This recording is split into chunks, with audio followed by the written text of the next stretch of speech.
contaba Luis, mi nombre es Alejandra Kopaitic, soy ingeniera en medio ambiente y recursos naturales, trabajo tanto en el servicio público como en mi proyecto personal, que es Vaya Consumismo, un juego de palabras. Wow, estamos consumiendo mucho más de lo que necesitamos, y es una invitación también positiva a vaya consumismo tupper, vaya consumismo vaso, vaya consumismo contenedor, y dejemos de usar tantos desechables en este planeta que no los necesita. Así que feliz de poder estar acá y compartir un poquito de la visión que tiene este proyecto en torno también al desarrollo finalmente.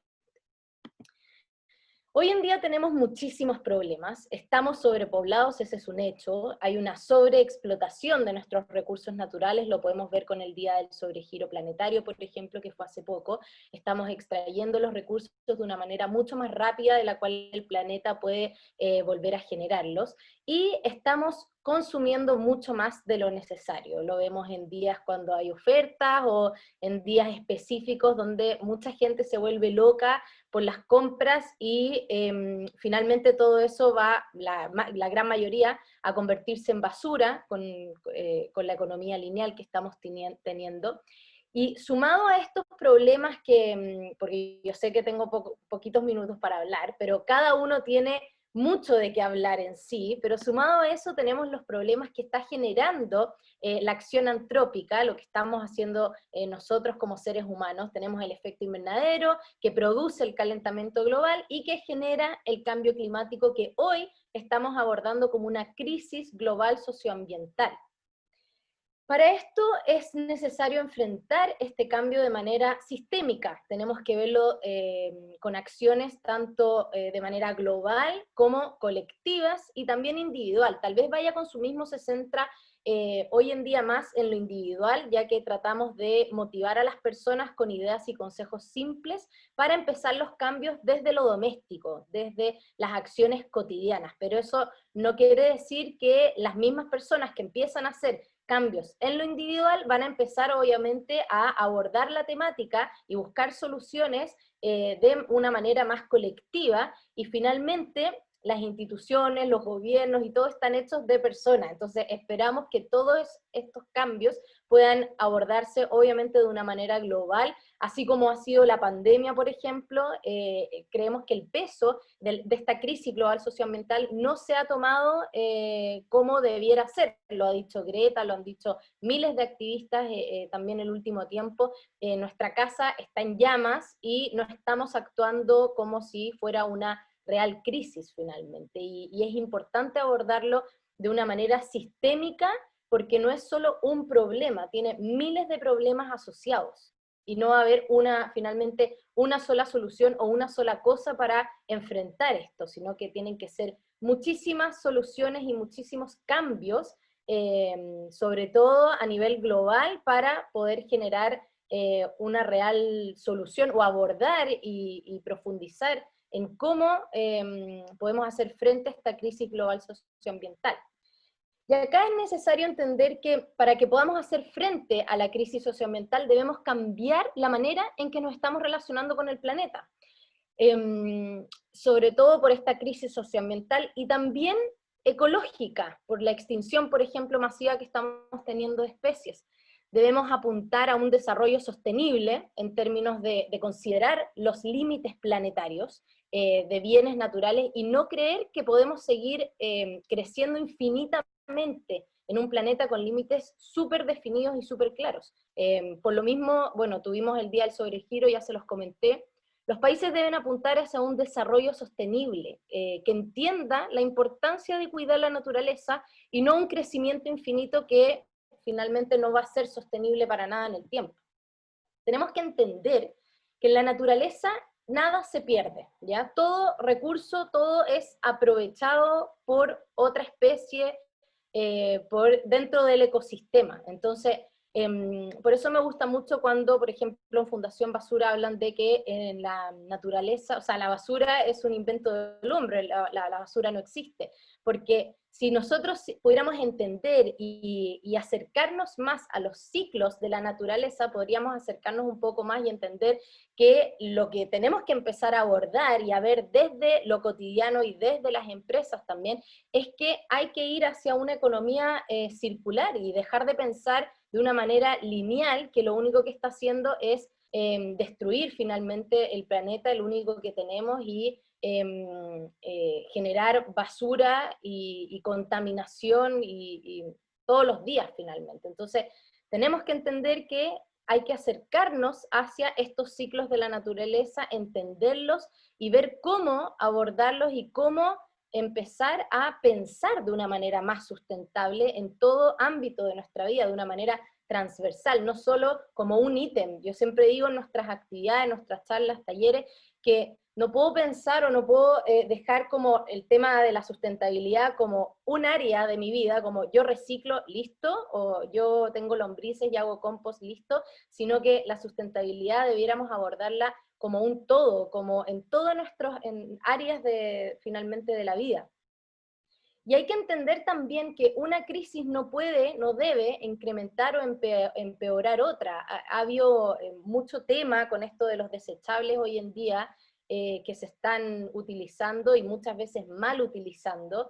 Hemos visto el daño que le han producido a nuestra flora y fauna también en algunos espacios, y imágenes dando vuelta.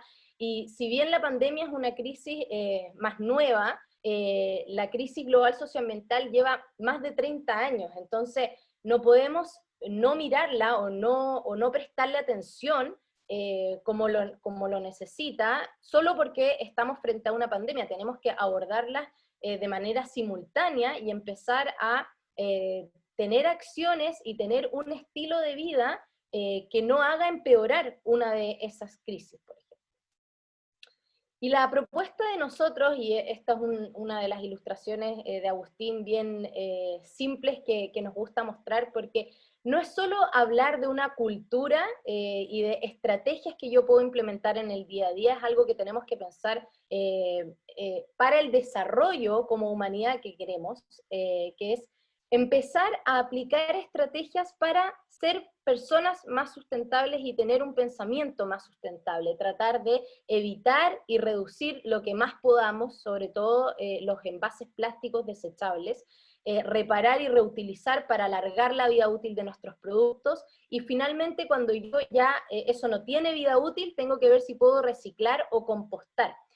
Si nos pusiéramos a hacer estas estrategias, entendiendo que hay miles más como rediseñar, repensar, por ejemplo, si vamos a hablar ya del ecodiseño, o replantear, solo aplicando esta nuestra basura, lo que estamos generando en el día a día se reduce, pero, o sea, solo con compostar se reduce un 50%. Imagínense si aplicáramos un poquito, en un parte, alguna de estas medidas en nuestro día a día, con nuestras familias, con nuestros amigos, vecinas, vecinos, etc. O sea, el cambio partiría desde algo tal vez súper local, o sea, ya compostar o vermicompostar es una acción, una estrategia para combatir esta crisis global socioambiental desde nuestras casas y hacerlo desde lo cotidiano, y tiene un tremendo impacto finalmente, porque si los residuos orgánicos van al vertedero o al relleno sanitario, lo único que yo hago es contribuir a la generación de gases, gas metano, que son gases de efecto invernadero que van a generar mayor efecto invernadero, cambio climático y todo lo que hablamos al inicio de la presentación. Entonces, entender estas estrategias como parte de nuestra día a día o tratar de aplicarlas es súper, súper importante. Y algo que siempre tratamos de dejar también es que no tenemos que hacerlo todo, pero sí empezar por algo. Es súper importante entender que puede ser que a mí no me haga sentido, o por la realidad que estoy viviendo, yo no puedo hacer todo en términos ambientales o en temas de sustentabilidad o de la crisis o la causa que yo quiera abordar, pero si yo empiezo por algo, tiene un tremendo impacto, porque por lo general, y es algo personal tal vez, uno nunca va hacia atrás, siempre empieza a ver que un problema está interconectado con otro, y empieza a buscar cómo entonces ser parte más de la solución finalmente que del problema. Entonces, entendiendo que hoy queremos hablar de desarrollo, tenemos que abordarlo desde una manera sustentable, desde qué queremos hacer con este proceso constituyente, cómo queremos que se aborden las temáticas ambientales también, y es clave empezar a pensar de una manera más sustentable en todo sentido y empezar a hablar más de economía circular y de entender que finalmente los mal llamados recursos naturales están ahí no para que nosotros podamos hacer uso infinito de ellos, sino que tenemos que empezar a cuidar y ver cómo pensar en los límites planetarios para ese desarrollo.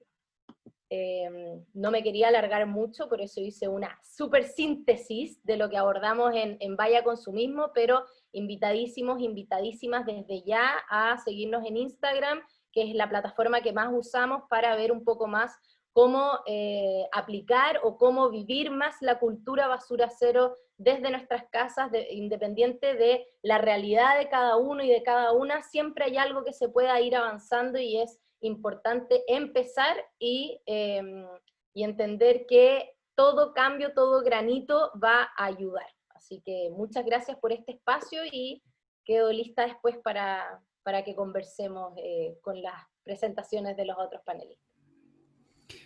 Muchas gracias, Alejandra, qué interesante tu presentación, la idea es que comparte y qué buena esa frase, cómo ser parte de la solución y no del problema. Bueno, ahora dejamos con ustedes a Julian. Julian, adelante, tiene el micrófono.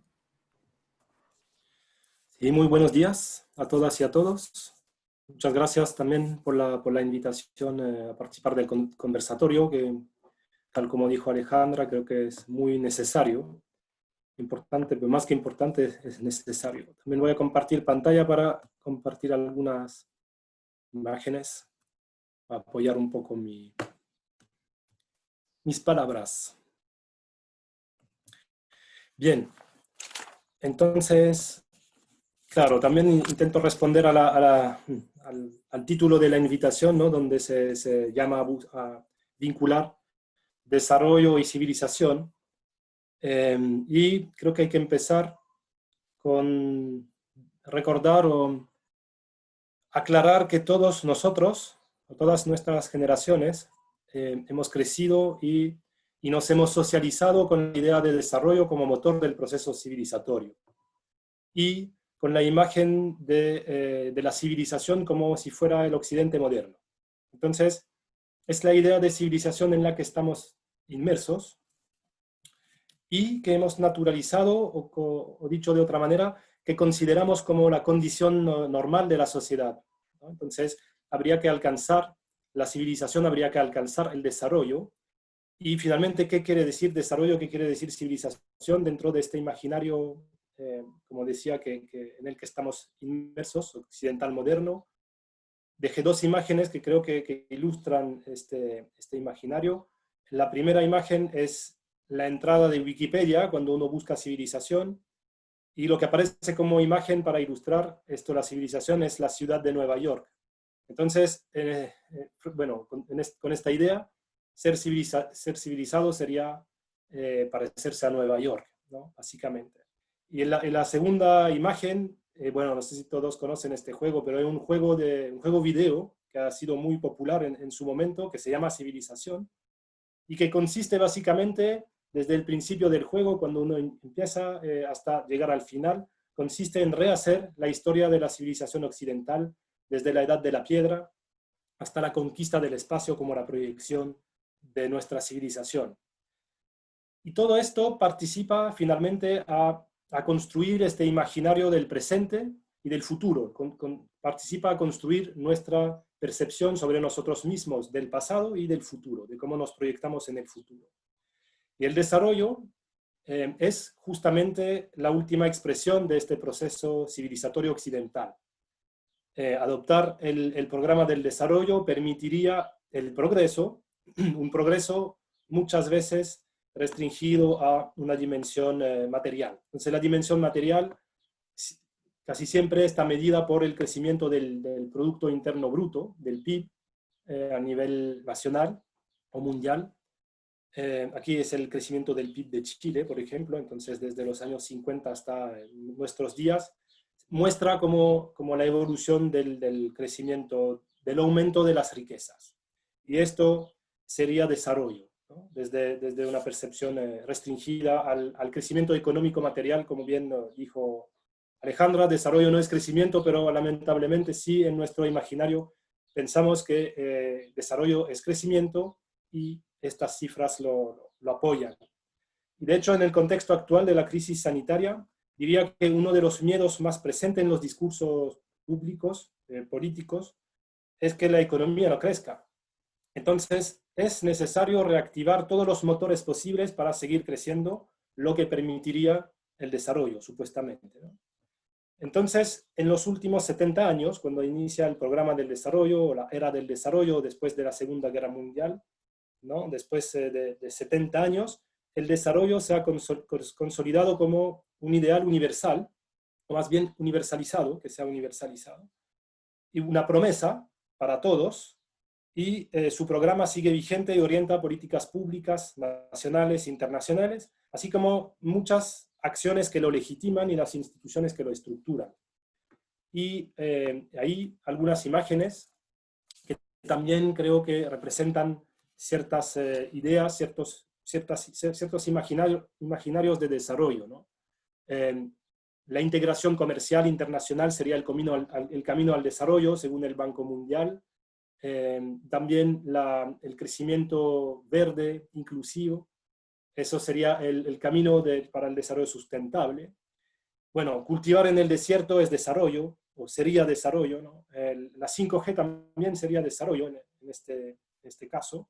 Pensar un futuro sin 5G parece imposible, parece algo impensable cuando escuchamos los discursos, ¿no? Si no entramos en la 5G, estamos fuera del camino del desarrollo, ¿no? Y hasta la conquista del espacio también es la proyección del desarrollo. El problema es que desde finales del siglo XX han aparecido nuevas interpretaciones sobre este modelo de desarrollo, que lo consideran como un espejismo, por un lado, es decir, que la promesa de un mundo mejor gracias al desarrollo no se cumple, o se posterga eternamente. Ahí en este caso hay un autor, se llama Eduardo Gudinas, uruguayo, que habla del desarrollo como una categoría zombie, una especie de modelo que sobrevive pero que está medio muerto. Y bueno, y otras interpretaciones consideran el desarrollo como el antimodelo. Y eso, a partir de algunas evidencias, que no tenemos tiempo para ver todas ahora, pero ya bueno, Alejandra ha presentado varias que muestran por qué el desarrollo sería el antimodelo. Aquí voy a dejar algunas otras. Por ejemplo, la correlación entre el PIB, el mismo indicador que vimos al principio, la correlación entre la evolución del PIB o de la producción de riquezas y el consumo de energía. Y ahí en este gráfico tenemos la producción de petróleo mundial en azul, y vemos la correlación con la evolución del PIB en naranjo. Entonces, más riquezas es igual a más consumo de energías fósiles, porque construimos y alimentamos un modelo de civilización que se puede decir termoindustrial, porque es altamente dependiente del petróleo, del gas, del carbón, como fuentes de energía primaria. Y ciertamente por lo mismo, no sé si vieron las últimas noticias, había como las últimas medidas gubernamentales de Chile para reactivar el crecimiento económico, y la mayoría de los proyectos de inversión priorizados son energéticos, son proyectos que tienen que ver con la producción de energía. Bueno, pero como por el momento estamos dependientes de producción de energías fósiles, también el mismo crecimiento del PIB está correlacionado con el crecimiento de emisiones de gas a efecto invernadero. Entonces, más crecimiento material, económico material, más PIB, y se ve claramente a la línea que es de correlación, más emisiones, en este caso, de dióxido de carbono. Y bueno, y esto es lo que genera, sabemos también, el problema del calentamiento global, ¿no? Bueno, y también lo dijo Alejandra, el calentamiento global no es el único problema ambiental que genera este modelo de desarrollo. Quizás es el más visible o el más mediatizado, pero hay una serie de problemas que se han que se han demostrado cómo están sobrepasados los límites planetarios, que también mencionó Alejandra, ¿no? Aquí hay una pequeña imagen que se utiliza generalmente para mostrar los distintos límites planetarios que han sido identificados por un equipo, y se ve que, de hecho, el calentamiento global no es el más problemático por el momento, sino que el de la pérdida de biodiversidad es más problemático, está en rojo arriba, y el de la alteración de los ciclos biogeoquímicos, que son los ciclos del nitrógeno y del fósforo en este caso. Bueno, y ahí, bueno, todo esto muestra finalmente los límites físicos del planeta, límites que imponen estos límites a la expansión material. ¿Okay? Bueno, además del plano ambiental, también en el plano social, se evidencian límites a la idea de desarrollo como crecimiento económico material.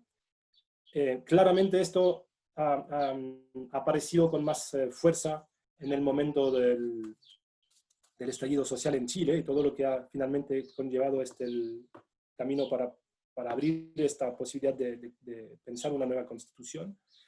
Muchos de estas dimensiones sociales aparecían ahí. Claramente el PIB no incluye las desigualdades, no incluye la pobreza multidimensional y tampoco el bienestar subjetivo. Entonces sí está correlacionado con el aumento de gases de efecto invernadero. No está correlacionado con el aumento de la felicidad. Entonces, más crecimiento material, o un aumento de las riquezas infinito, no quiere decir aumento de la felicidad infinita tampoco. Entonces, dejo unas preguntas para terminar y para abrir un poco el debate. ¿Qué hacemos y qué queremos hacer frente a las evidencias de la insustentabilidad de nuestro modelo de desarrollo? ¿Qué tanto los países, pero como también los ciudadanos, están dispuestos a asumir los costos de una necesaria transición a otra civilización? ¿Qué tanto están dispuestos a cambiar sus modos de vida por un mundo más sostenible? Lo que vemos después de 50 años de debate sobre la sustentabilidad socioecológica es que no se han generado realmente los cambios necesarios y que parece más bien que se busca sostener lo insostenible, una expresión que hemos acogido. Parece que queremos mantener y promover incluso modos de vida que sabemos que son socialmente y ecológicamente insostenibles, es decir, sostener un modelo civilizatorio irrealista en términos biogeofísicos, ¿no? Porque va a rebasar estos límites planetarios, y que sin embargo sigue siendo el horizonte utópico de las sociedades modernas. Y frente a esto, la opción optimista o la opción realista en realidad, que parece necesaria para construir unas sociedades socioecológicamente sostenibles, hay que transformar este modelo civilizatorio, hay que cuestionar las nociones hegemónicas de buena vida, las ideas de cuáles son las necesidades humanas, repensar nuestras relaciones con la naturaleza y reconstruir una nueva utopía socioecológica. Y importante, algo que creo que hay que plasmar ahí, es recuperar la idea de futuro, no como esta proyección o como la profundización de nuestro modelo civilizatorio actual, como lo mostraba al principio, ¿no? Sino un futuro un futuro distinto para construir una civilización con capacidad de futuro, realmente. Una civilización con futuro, no una civilización sin futuro. Bueno, lo dejo aquí y después seguimos con el debate. Muchas gracias, Julien, por esa presentación y justamente por estas reflexiones también que haces, que interesante, sostener lo insostenible, construir sociedades con futuro. Muy buenas las preguntas que estás dejando ahí para luego generar esa conversación. Le damos la bienvenida ahora entonces a Verónica Abreu, directora del Templo Bahá'í, que nos va a hacer ahora su presentación. Verónica, tiene el micrófono. Muchas gracias, amigos. Muy interesantes las participaciones anteriores. Realmente este tema del desarrollo es un tema muy importante y bueno, en unos minutos es como difícil poder condensar algunas ideas, pero creo que este espacio nos da oportunidad para empezar esta conversación. Los profundos cambios que estamos experimentando en la actualidad, el momento histórico en el que nos encontramos, el impacto de la pandemia, el despertar de una conciencia social colectiva sobre los desafíos que enfrentamos como cuerpo social, nos impulsan a la búsqueda de un marco de pensamiento que siente las bases para construir una sociedad mejor. Más allá de plantear reformas, somos cada vez más conscientes de que se requiere una transformación profunda. Creo que las dos presentaciones que me anteceden también están yendo en ese sentido. En las últimas décadas se han propuesto e implementado un sinnúmero de esfuerzos en diversos ámbitos del quehacer humano con el fin de promover el desarrollo social y económico. Sin embargo, la meta de lograr las aspiraciones de progreso y bienestar, tanto a nivel individual como colectivo, sigue siendo evasiva. Los supuestos y los enfoques en los que están basados los planteamientos sobre el desarrollo todavía están muy enfocados en crecimiento económico, ¿no? Como también fue mostrado anteriormente. Si el propósito del desarrollo es promover progreso y bienestar para las personas y para la sociedad, podemos partir preguntándonos sobre las concepciones acerca de la naturaleza y del propósito del ser humano y de la sociedad. Si seguimos centrando el pensamiento prevaleciente del desarrollo en la atención de necesidades o exigencias materiales, el consumo irresponsable, o tener el crecimiento económico en el centro de los esfuerzos, hace que pasemos por alto las aspiraciones trascendentes y espirituales del ser humano. Entonces, una primera pregunta es si es cierto que alcanzamos todas nuestras aspiraciones, nuestros propósitos como seres humanos, cuando logramos un cierto nivel de prosperidad económica y material. Creo que la pandemia nos está ayudando a cuestionar este supuesto. Entonces se hace evidente que los criterios principalmente económicos y materiales que en el presente guían la actividad de desarrollo deben ampliarse para incluir aquellas aspiraciones espirituales que animan la naturaleza humana. La importancia de este aspecto es que el componente trascendente de la vida es lo que define de manera única la experiencia humana. Es esta dimensión de la existencia la que enriquece, ennoblece y provee de dirección a los seres humanos. Es esta dimensión de la vida la que libera las capacidades creativas del interior de la conciencia humana y lo que salvaguarda su dignidad. Sobre este punto me gustaría compartir una cita de los escritos Bahá'ís, que podríamos presentar la primera diapositiva, por favor.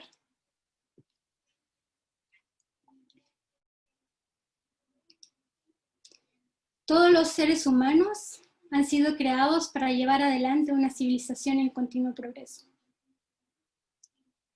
¿No es acaso una noble aspiración el contribuir al avance de la civilización? ¿No es algo que todos nosotros estamos buscando? Y entonces, ¿cómo pueden todos los seres humanos lograr esa aspiración? ¿Qué tipo de educación les permitirá desarrollar todas las potencialidades que poseen inherentemente? ¿Qué tipo de conocimiento? ¿Acaso no será necesario que el sistema educativo vaya más allá de solo proveer conocimiento intelectual o estar enfocado en el conocimiento que se necesita para lograr una profesión o un trabajo? Evidentemente, la sociedad a la que aspiramos contiene elementos de bienestar económico y material. Pero el avance material debe ser entendido no como un fin en sí mismo, sino más bien como un vehículo para el progreso moral, intelectual y social. La civilización misma no surge meramente del progreso material, sino que más bien se ve definida por los ideales y las creencias compartidas que unen a la sociedad y se fundamentan en ellos. Quisiera compartir la siguiente cita de Abdul Baha, de los escritos, que dice: aunque la civilización material es uno de los medios para el progreso del mundo, de la humanidad, empero, mientras no llegue a combinarse con la civilización divina, no se logrará el resultado deseado, el cual es la felicidad de la humanidad. La civilización material es como el cristal de la lámpara.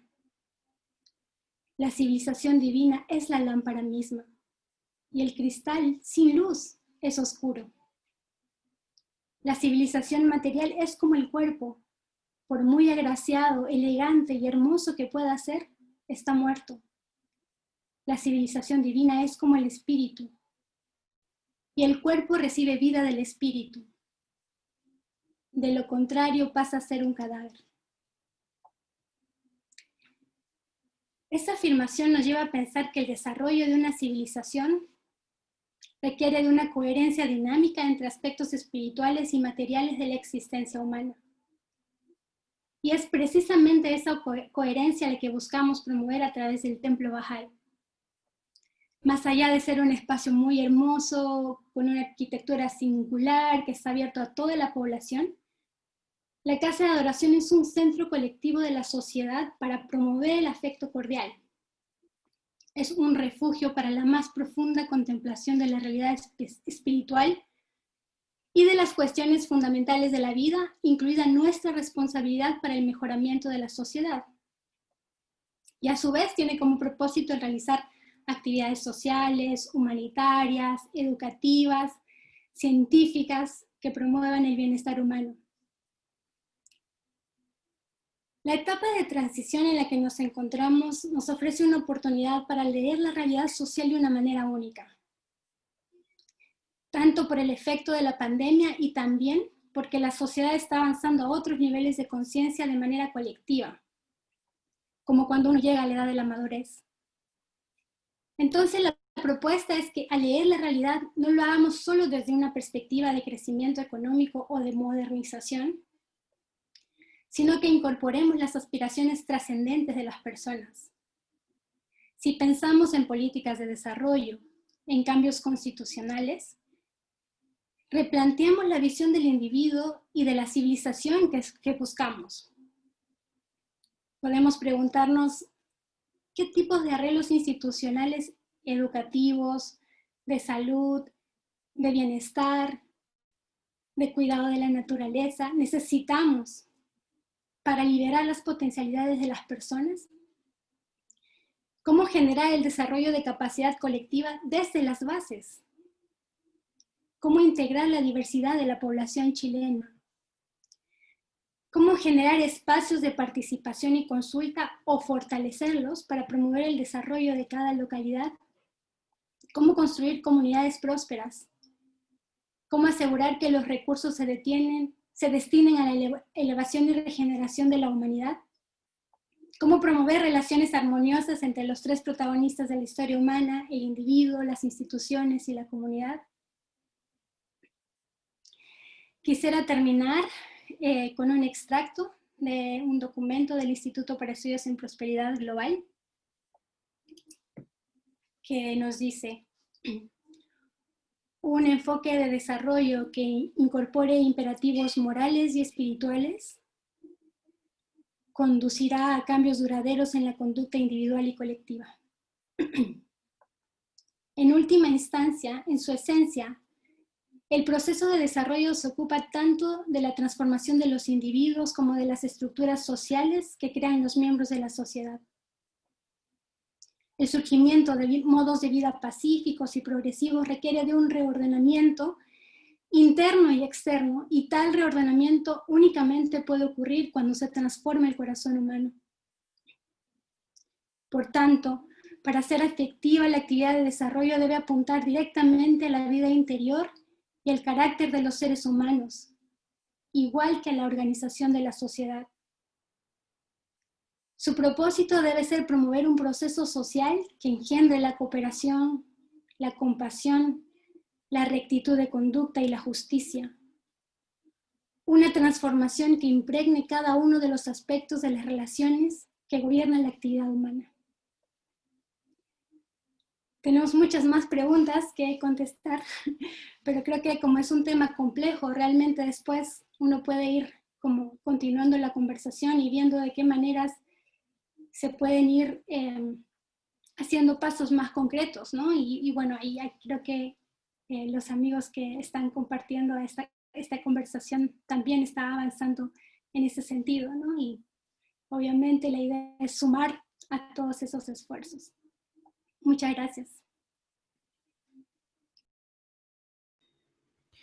Muchas gracias, Verónica. Qué interesante todas las preguntas con las cuales también nos dejas, como para hacer una reflexión bien intensa y colgándome de lo que estabas planteando, qué interesante esto de como etapa de transición en la cual estamos. Esto que mencionabas de que estamos avanzando como sociedad hacia otros niveles de conciencia. Qué interesante cómo esto se puede llegar a ver reflejado ahora en estos procesos de cambio que estamos viviendo y también en esta nueva constitución, cómo eso puede llegar a ser recogido por nuestra Carta Magna. Dejamos ahora con ustedes a Rodrigo Gendelman. Rodrigo, tienes el micrófono. Adelante, por favor. Gracias, Luis. Primero que todo, a ver qué hora es. Sí, buenos días todavía, muy buenos días. Quería partir felicitando a la comunidad Bahá'í. Soy un gran admirador de ese ícono que le han regalado a Santiago. Es impresionante el interés que produce en la gente el templo Bahá'í. Es fantástico que un espacio así, un regalo para la ciudad, esté completamente abierto a los santiaguinos y a las santiaguinas, que tenga esa calidad arquitectónica, esa calidad paisajística, ese vínculo con nuestra geografía, que esté en la precordillera de Peñarolén. Así que no puedo partir hablando de algo sin primero enfatizar que siento, así como muchos santiaguinos, que es un regalo que ustedes le han hecho a nuestra ciudad, le han agregado un hito patrimonial, más allá de que sea considerado monumento o no, ya llegará el momento de hacer ese análisis. Yo creo que es un monumento nacional desde el momento en que se inauguró. El trabajo que hay detrás es realmente impresionante. Así que gracias por regalarnos ese magnífico lugar donde todos pueden acceder, donde no hay ningún tipo de barrera, y donde podemos contemplar muchas de las mejores cosas que tiene Santiago. De partida, estar en la precordillera contemplando con esa vista majestuosa la ciudad, en un lugar donde simplemente sentimos la presencia de un ser superior, los que creerán en Dios, los que no creen en Dios, no sé, todos yo creo que nos conectamos de alguna manera, y esa magnífica arquitectura, ese magnífico paisajismo, ese trabajo que hay ahí es un trabajo lleno de amor y de dedicación. Así que quería partir. Nunca había podido tener un espacio para poder hacer ese agradecimiento, salvo mostrar fotos en el Instagram de Santiago Adicto. Así que ese era el primer tema. Yo, la verdad que no tengo ni la capacidad ni los conocimientos de hacer un análisis muy macro. Por lo tanto, he querido tocar simplemente un par de temas mucho más específicos respecto de cómo creo que podemos mejorar un poco la ciudad en la que vivimos, especialmente Santiago, pero yo creo que eso refleja un poco la realidad de todas las grandes conurbaciones de Chile. Lo que pasa es que la región metropolitana concentra el 40% de la población y por lo tanto es un caso muy especial. Pero he querido plantear un par de ideas solamente que tienen que ver con el análisis que ha significado el estallido social y luego la pandemia. Y es que el principal problema, defecto, no hay nada más crítico en la región metropolitana o en Santiago, y así también, por supuesto, en otras conurbaciones de Chile, pero especialmente acá, que es la segregación. La segregación de la ciudad de Santiago, entendida como la región metropolitana, es lejos su peor defecto. Es una mezcla de lamentables políticas públicas aplicadas en dictadura, pero también después, posteriormente, en democracia, entendiendo solamente la necesidad de vivienda como algo lo más rápido posible para darle techo a las personas sin preocuparse de cómo se vinculan esas personas con la ciudad. Y tal como planteó nuestro premio Pritzker de arquitectura Alejandro Aravena, apenas partió el estallido social en una muy interesante crónica o columna, habló del oasis y el desierto, ¿no? Y hoy día lo que tenemos es una gran cantidad de personas viviendo en Santiago, varios millones, que viven en el desierto y que diariamente en sus traslados se acercan por razones del trabajo al oasis, al cual pueden contemplar, ver las diferencias y después volver inmediatamente en la tarde y después de un largo camino a casa a su desierto, ¿no? Evidentemente, esas diferencias de la ciudad, donde hay comunas que pueden tener el estándar de de vida de Suiza, y hay otras comunas que pueden tener el estándar de vida de países vulnerables africanos, ¿no? Produce una herida, produce una sensación de injusticia que se va acumulando. No quiero decir que esa sea la razón o la principal razón de muchas de las cosas que están ocurriendo, pero sin duda es un ingrediente que creo que es tremendamente importante. Muchas de esas comunas además sufren serios problemas de hacinamiento. Son comunas como por ejemplo, no me gusta mucho ejemplificar porque no se trata como de poner el énfasis en esa comuna, pero hay comunas, prefiero dejarlo sin nombre, que hoy día con suerte pueden acceder a un cajero automático, donde no hay prácticamente ningún servicio de notaría, donde no existe ningún tipo, salvo muy básico, de comercio, y por tanto sus habitantes están obligados a viajar a veces 1 hora y media o hasta 2 horas en el transporte público, ya no solo para ir al trabajo, sino que para hacer algún tipo de trámite. Y esa segregación es muy profunda y es muy dolorosa. Creo que es uno de los principales problemas que tenemos que atacar en el Chile urbano, que hoy día Chile es uno de los países más urbanizados del mundo. 89% de la población de Chile vive en espacios urbanos. Somos un país extraordinariamente urbanizado, con sus pros y con sus contras, sin duda, pero con muchos contras que tienen que ver con la manera en que viven los más vulnerables en estos sectores urbanos. Y la región metropolitana es un lamentable ejemplo de diferencias que son extraordinariamente profundas. Necesitamos, por un lado, este tema que por suerte se ha puesto de moda, que es la integración social, es decir, que las comunas más privilegiadas desarrollemos proyectos donde personas más vulnerables puedan compartir con las personas más privilegiadas. Un ejemplo exitoso, entre comillas, de eso podría ser el caso de Lo Barnechea, que es quizás la única comuna de la región metropolitana donde viven sectores de altísimo nivel económico con sectores de muy bajo nivel económico, y gran parte de esa gente, digamos, que corresponde al segmento más vulnerable, tiene la oportunidad de trabajar dentro de la misma comuna, producto de que hay trabajo, ya que hay un segmento socioeconómico alto. En ese sentido sí funciona de alguna manera la integración social. Obviamente es algo que se debe corregir muchísimo más, pero más que la integración social, que es un proceso lento, lo que necesitamos es llevar de manera urgente los servicios y el comercio a las comunas más vulnerables. Necesitamos que en comunas como La Pintana no haya una sola opción de comprarse una pizza. Llegó Papa John's hace 1 año y medio a La Pintana y fue como una celebración. Y uno, si lo mira desde una comuna privilegiada, dice, pero ¿qué tanto show por una pizzería? Bueno, es una comuna donde no hay nada. Y por lo tanto, cuando llega una cosa, es motivo de celebración, es motivo de que su alcaldesa diga que este es un primer paso para ir rompiendo la segregación de la comuna. Entonces, yo creo que es muy importante que nosotros, los que estamos hoy día, por ejemplo, en este chat, en las ciudades en las que vivimos, tratemos de conocer las realidades y salgamos, digamos, más allá de nuestra zona de confort. Ese es un problema importante que tenemos en Chile, y es que la élite en general conoce muy poco los sectores vulnerables, sale muy poco de su zona de confort y por lo tanto muchas veces toma decisiones de políticas públicas desde la comodidad de su escritorio. Tenemos un tremendo desafío en las conurbaciones de Chile, y particularmente en la región metropolitana, de romper la segregación. Ese, para mí, es la principal necesidad que ha dejado como enseñanza, aunque ya lo sabíamos de antes, ¿no? Pero que ha dejado como enseñanza el estallido social y la pandemia.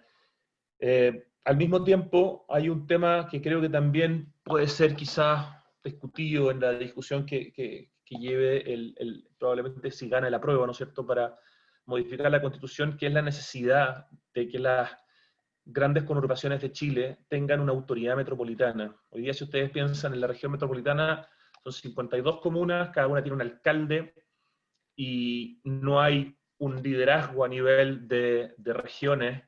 Tenemos la posible elección de un gobernador elegido democráticamente, pero se está tratando de aplazar nuevamente, pero es un gobernador que va a tener muy pocos poderes y un presupuesto muy limitado. Por lo tanto, no se va a parecer en el corto plazo a una figura que sea realmente una autoridad para una ciudad.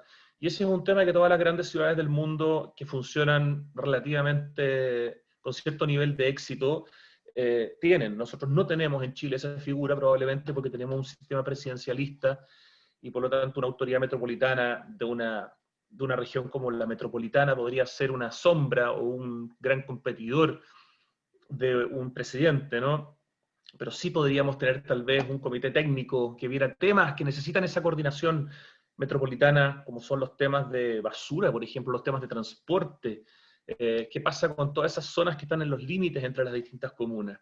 Ese otro tema que a mí me parece muy importante, porque cuando hay una autoridad metropolitana en general, lo que se hace es tratar de alguna manera de privilegiar a las zonas que son más vulnerables y quitarle privilegios a las comunas más afortunadas. Hoy día si uno ve los ingresos municipales, las diferencias entre comunas vulnerables y comunas privilegiadas son absurdas. Y de esa manera el círculo vicioso de la comuna vulnerable y el círculo virtuoso de la comuna privilegiada se sigue profundizando. Y también en esa línea, respecto a temas a discutir de aquí en adelante, producto del mundo en el que vivimos, me parece que, y a propósito de la ubicación del templo Bajay en la precordillera, la importancia de conversar sobre sobre el libre acceso a la montaña. Los que vivimos en Santiago entendemos que tenemos, en teoría, un privilegio de nivel mundial, que es vivir a una distancia espectacularmente cercana con la cordillera, vivir además en una ciudad que tiene más de 25 cerros islas dentro del radio urbano. Cuando digo cerro isla estoy pensando desde el Cerro Santa Lucía hasta el Parque Metropolitano, el Cerro Renca, el Cerro San Luis, el Cerro Lo Aguirre, etcétera, los cerros de Chena. Tenemos una geografía que es increíble, pero muchas veces cuando queremos acceder a la precordillera o directamente a la cordillera, nos vemos impedidos porque en general los predios o las zonas están dominadas y son dueños los privados y muchas veces no nos dejan acceder. Creo que es tremendamente importante que los chilenos, y especialmente los santiaguinos, podamos vincularnos de la manera más abierta y más democrática con nuestra geografía porque es nuestro mayor patrimonio. No hay otra capital en el mundo que tenga la posibilidad de ver desde su plaza de armas una cumbre de 5.424 metros como es el Cerro El Plomo. Es un Apu Guamani, además, un espacio sagrado. Tenemos una cordillera y tenemos una geografía increíble y tenemos que tener la posibilidad de acceder a ella, de poder conocerla. Y eso creo que también es un tema importante que tenemos que discutir, porque creo que no hay mejor sanación, además de tener quizás la posibilidad de tener un buen terapeuta, que poder vincularlos con la naturaleza, de poder salir a caminar, de poder vincularnos con el espacio geográfico, con el territorio, donde podemos de alguna manera liberar muchas de nuestras presiones. Yo por lo menos cuando necesito romper un poco esta sensación de polaridad que veo en las redes sociales y en general en nuestro país, me acerco a la naturaleza, ya sea en un parque o ya sea en la montaña, e inmediatamente siento una mejoría en mi calidad de vida. En resumen, creo que estas redefiniciones, en este caso más que para una nueva civilización, lo mío es quizás para una mejor forma de habitar la ciudad, es que necesitamos romper con medidas concretas la segregación de nuestras conurbaciones, necesitamos integración social, necesitamos llevar los servicios y el comercio a las comunas más vulnerables para evitar, si no vamos a poder evitar ese traslado necesario por el tema del trabajo, porque mal que mal el trabajo sabemos que está concentrado en algunas comunas y eso es muy difícil cambiarlo, sí tenemos que por lo menos dar toda una serie de oportunidades para que las comunas vulnerables accedan a toda una serie de servicios y comercio, tal como lo dije antes, para no tener que desplazarse para cada cosa. Necesitamos una autoridad metropolitana en las grandes conurbaciones, necesitamos un acceso libre a nuestra cordillera, y termino felicitando de nuevo al Templo Bajay y a la comunidad Bajay por organizar esta conversación y por habernos regalado, insisto, ese maravilloso espacio de Santiago. Muchas gracias. Muchísimas gracias, Rodrigo. Muy interesante todo lo que acabas de compartir y especialmente el énfasis que le das a la parte práctica justamente de los problemas que genera este paradigma del desarrollo, como lo mencionaba también Julian, y en el caso tuyo, como acentuaba justamente los efectos de estos extremos de riqueza y pobreza que ha ido consolidando estas situaciones. Recordar que este es un espacio que ha sido coorganizado con Ahora Nos Toca Participar. Ahora Nos Toca Participar es una red de la sociedad civil que se forma después del estallido social para crear formación y participación ciudadana en torno al proceso constituyente. Ese es el marco con el cual estamos generando esta conversación para los amigos que se están uniendo ahora desde Facebook. Durante todo este tiempo hemos tenido una gran participación de personas conectadas a través de la transmisión en vivo que se está haciendo por la red del Templo Bahá'í. Y los invitamos a todos a que dejen sus preguntas también para los panelistas o sus comentarios en el chat. A continuación dejamos con ustedes, le damos el micrófono a César González. César, adelante.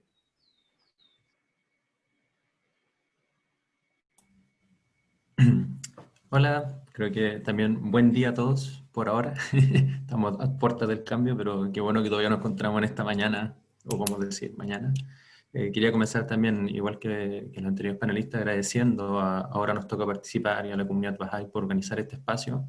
No solo como panelista y con la oportunidad, digamos, de ofrecer algunas ideas o pensamientos, sino más que todo como participante. Siento que en este rato he tomado notas muy valiosas y se han formado probablemente todos estos días que hemos vivido uno de los más interesantes y más nutritivas mañanas que he tenido, ¿no? Aprovechando que estos días, las mañanas anteriores estuve más bien descansando. Así que agradezco mucho, me llevo apuntes súper valiosos de las intervenciones de todos, de Alejandra, de Julián, de Rodrigo, por supuesto de Brito. Así que, nada, entonces, habiendo dado esas gracias, quería partir con una pequeña presentación. Algo que me pone muy contento es que las presentaciones anteriores han sido tan buenas que siento que me liberan un poco de carga de tener que hacer algo demasiado bueno, porque ya todos se vieron muy bien nutridos y tuvieron un muy buen espacio para escuchar y compartir, y probablemente el debate se va a centrar en esas presentaciones más bien, ¿no? Entonces, bueno, básicamente de lo que se me pidió un poco tematizar un poco más es de esta idea de la civilización y la nueva constitución, ¿no? Creo que de hecho eso va a ser un poco un hilo conductor, ha surgido en varias de las intervenciones ya y va a ser un poco un hilo conductor de lo que van a ser las conversaciones, porque estamos en ese contexto, ¿no? Estamos en el contexto donde todavía hay una eventualidad, por supuesto, no es seguro, pero parece que las matemáticas, la estadística suele sugerir de que parece que vamos a tener, ¿no?, un proceso constituyente y cómo se vincula entonces dicho proceso a esta fuerza civilizadora de la que hemos estado conversando, ¿no? Entonces, de manera bien sencilla, ¿no? Creo que para entender el valor que una nueva constitución puede jugar en nuestra visión sobre el desarrollo, sería útil pensar primero en cómo progresa la civilización humana. Creo que ese es el primer gran asunto, ¿no? Y aunque en esta intervención no sea posible desarrollar a cabalidad el concepto, sí me gustaría ofrecer al menos una propuesta de mirada dentro de la cual la etapa que estamos viviendo, que uno puede llamar etapa de transición, como ya se ha sugerido en intervenciones anteriores, tiene sentido y realmente mucha importancia, ¿no? Para esto, el concepto elemental que me gustaría ofrecer es que la civilización humana está en continuo progreso, pero que dicho progreso no es lineal, sino que es susceptible de definirse como uno de crisis y victoria, por medio del cual, a medida que la humanidad llega a nuevas etapas, aumenta la complejidad de los desafíos que enfrenta, pero también aumenta nuestra capacidad colectiva para superar esos desafíos. Ese es, digamos, el concepto esencial que creo que quiero transmitir en estos breves minutos que vamos a compartir. Entonces, dando contenido a esta afirmación, creo que estoy aseverando es que en las metas culturales más nobles que tenemos y elevadas como humanidad, tales como alcanzar la unidad del género humano, por ejemplo, o también incluso ciudades más integradas, como acaba de exponer Rodrigo, o la igualdad de derechos y oportunidades para mujeres y hombres, entre otros, la humanidad se mantiene en un cierto sentido siempre progresando, diferenciando entonces o difiriendo de nociones que consideran que la civilización humana está en declive o que se encuentra atrapada en un bucle o ciclo sin salida. Entonces, ahora, lejos de considerar que estas dos ideas, ¿no?, del declive o del ciclo cerrado son erradas, yo diría que tienen más bien una validez parcial o relativa al observador y a la porción de la realidad que está observando, ¿no? De forma tal que la noción de una civilización en continuo progreso contiene ambas y en ella encuentra, digamos, su expresión. Entonces, se está siguiendo la presentación, ¿cierto? Ahora están viendo la cita, ¿no? Entonces, digamos, lo que acabo de expresar se podría graficar en estos términos, ¿no? Estas son, digamos, algunas formas en las que se expresa, digamos, el progreso humano, ¿no? Entonces uno podría tener una noción lineal en donde el progreso es siempre continuo, pero además nunca retrocede, digamos, nunca da un paso atrás, lo cual no es correcto, no es cierto, por lo demás. Otra visión en donde el progreso humano en realidad está siempre en fuerte declive, ¿no? Y independientemente de que uno le pudiera agregar estadios a esto, pero siempre está esa noción de que como humanidad estamos empeorando, ¿no? Que esa noción de que todo tiempo pasado fue mejor. Y finalmente uno podría tener una visión del progreso humano más bien cíclica, cerrada, digamos, quiero hacer esa diferencia entre ciclo abierto, ciclo progresivo y ciclo cerrado, en donde finalmente cualquier avance que logre la humanidad después está condenado, digamos, a decaer, ¿no? Esta visión media, sobre todo cimentada por el cine medio post-apocalíptico, ¿no? Donde la civilización progresa, pero después inevitablemente termina colapsando sobre sí misma y tiene que de alguna forma volver a empezar, digamos. Entonces, como decía, ahora, lejos de considerar que esto son erradas o visiones erradas, lo que simplemente quiero plantear es que el progreso en realidad es continuo y no lineal, y en ese progreso no lineal, sino que mediado por esta noción de crisis y victoria, lo que podemos hacer es incorporar estas nociones de cómo progresa el mundo y ver que en realidad son fragmentaciones o versiones, digamos, desde el observador que está mirando una parte de la realidad. Eso es, digamos, entonces no son erradas, sino que tienen una validez relativa. Ahora, para que esto tenga sentido, creo que el concepto clave es que el progreso es continuo, pero no es lineal. Ese es, digamos, el elemento más central de todo esto. Es decir, se configura en esta manera.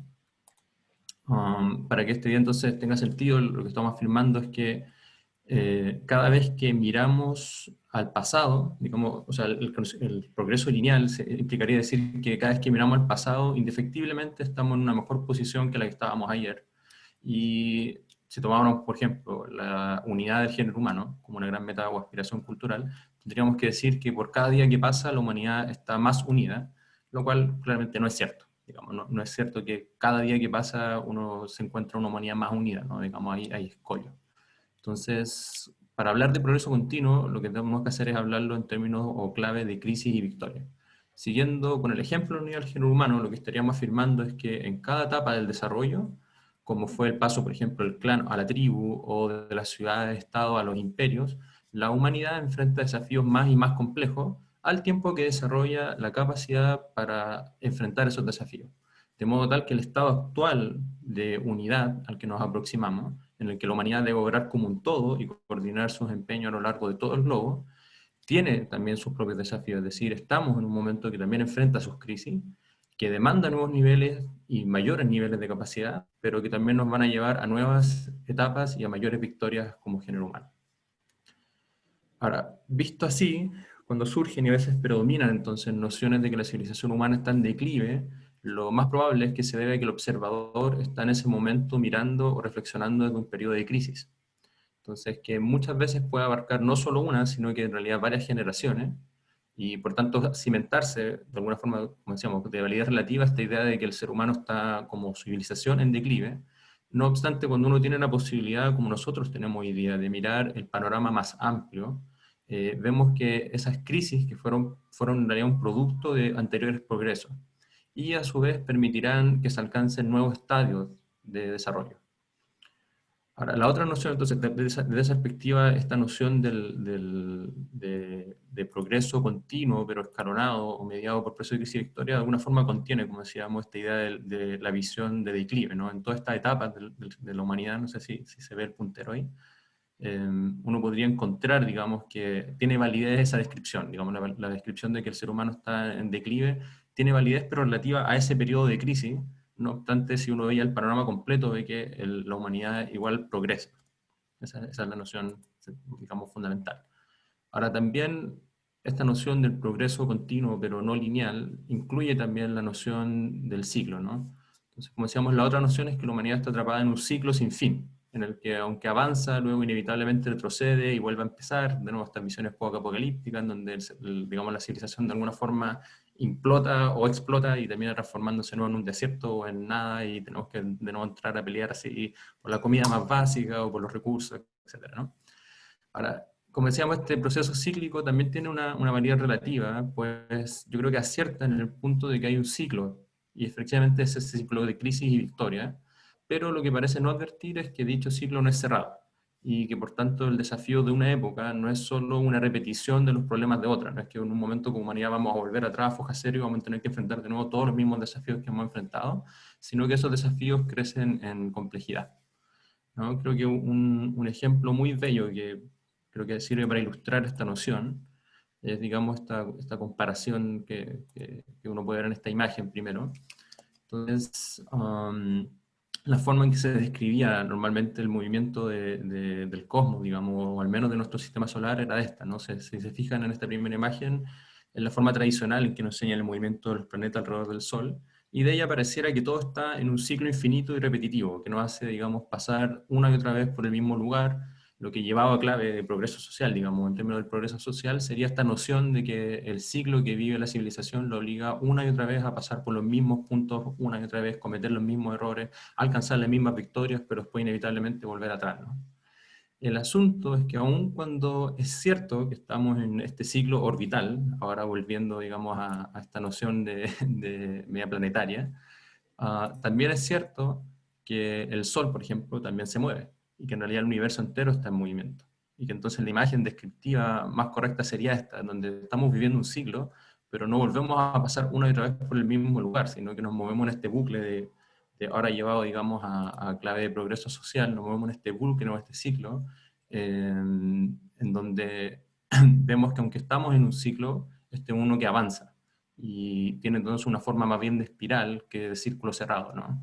Llevado a clave de progreso social sería equivalente a afirmar que efectivamente la humanidad vive crisis y victoria continuamente, lo que podríamos denominar ciclo, pero a su vez progresa, en forma tal que la crisis que suscitó para la unidad, el pasar, por ejemplo, de bandas a tribus, a ciudades-estado, y de ciudades autónomas a imperios, no es igual en magnitud, complejidad o dificultad a lo que suscita hoy el tratar de que el mundo entero se reconozca, opere y funcione en unidad. Tomando quizás también haciendo una adaptación breve, ¿no?, al problema que estaban planteando las primeras dos exposiciones, del problema del cambio climático y de los demás, de la biodiversidad, de la pérdida de biodiversidad, o los problemas que enfrenta esta noción de crecimiento versus un planeta finito. Creo que nos permitiría aseverar entonces que, no sé, la extinción en masa que provocó, por ejemplo, la llegada del hombre al continente australiano, ¿no?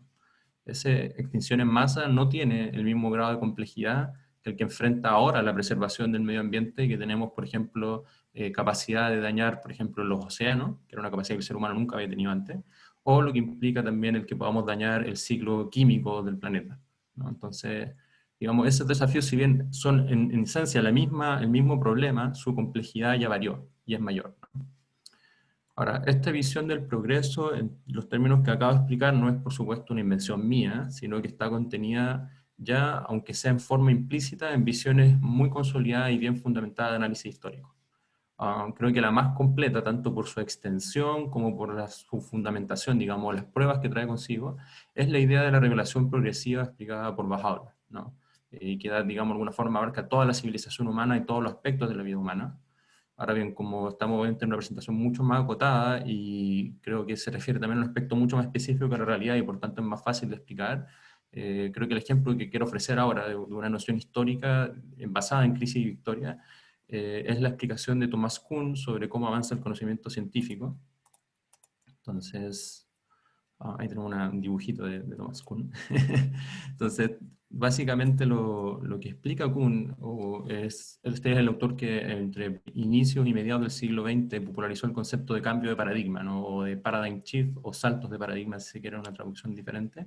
Él explica que la ciencia entonces no evoluciona solo por la acumulación lineal de conocimiento dentro de un marco estable, sino que a través de cambios revolucionarios en la forma de ver y entender la realidad, lo que podríamos llamar cambio de paradigma.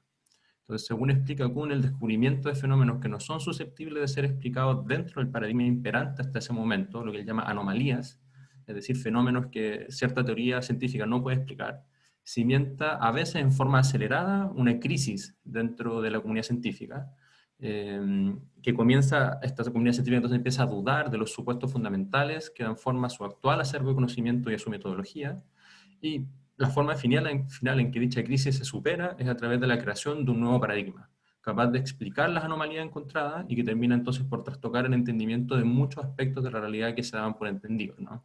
Entonces, aunque normalmente la adopción de ese paradigma obviamente genera resistencia en los adherentes del paradigma anterior y puede tomar, de hecho, un tiempo considerable lograr su adopción, Tomás Kuhn explicaba que el paradigma nuevo termina por asentarse y su mayor capacidad explicativa acelera de nuevo la generación de conocimiento.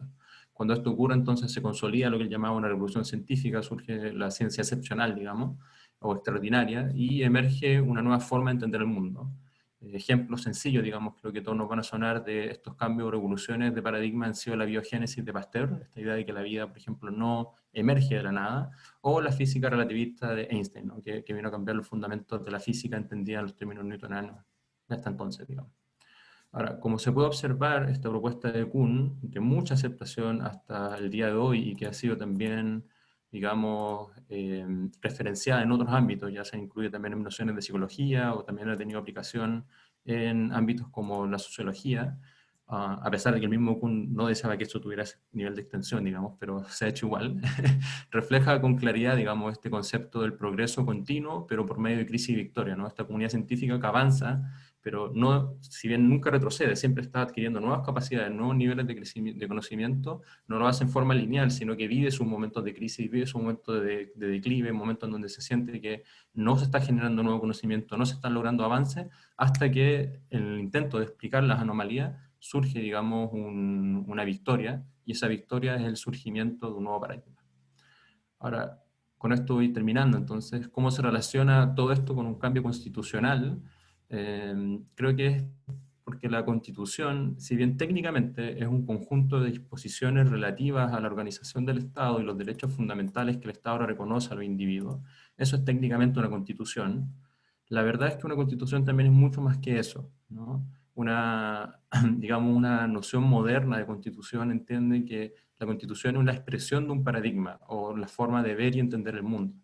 Por lo que si aceptamos que el mundo progresa en forma continua, que es el elemento central que he tratado de transmitir en esto, digamos, en estos minutos, y que además dicho progreso, a su vez, a veces es bien acelerado cuando se produce un cambio cultural, el acto de redactar una constitución, especialmente si se hace en un espíritu consultivo y participativo, ofrece la posibilidad de plasmar los avances en nuestro entendimiento.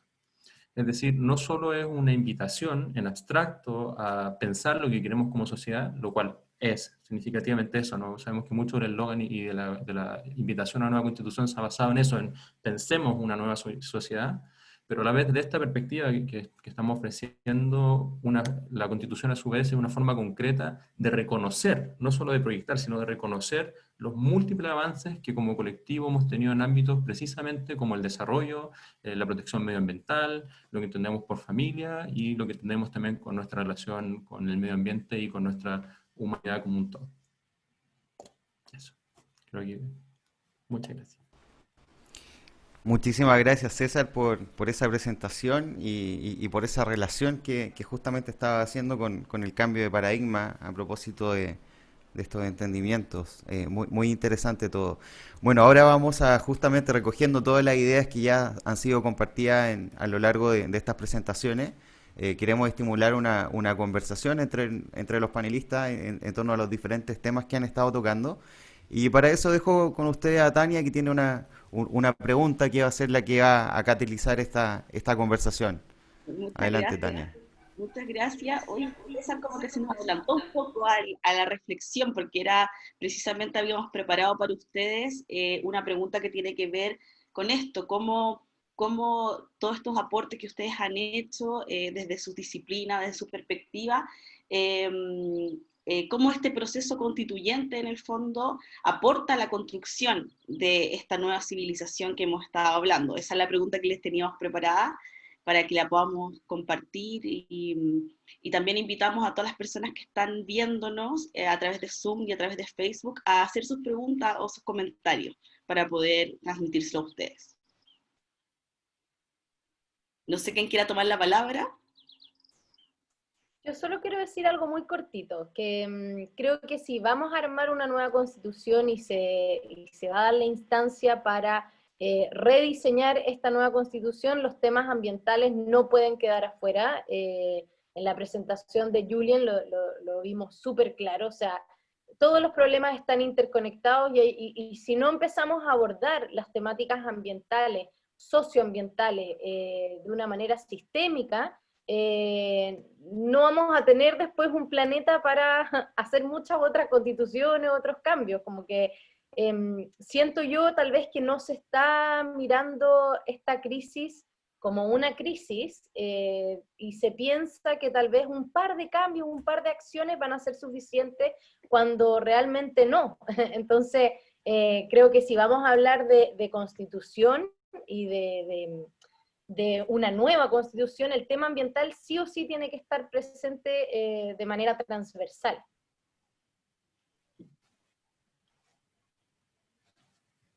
Muchas gracias. Alejandra, ¿algún otro panelista que quisiera compartir?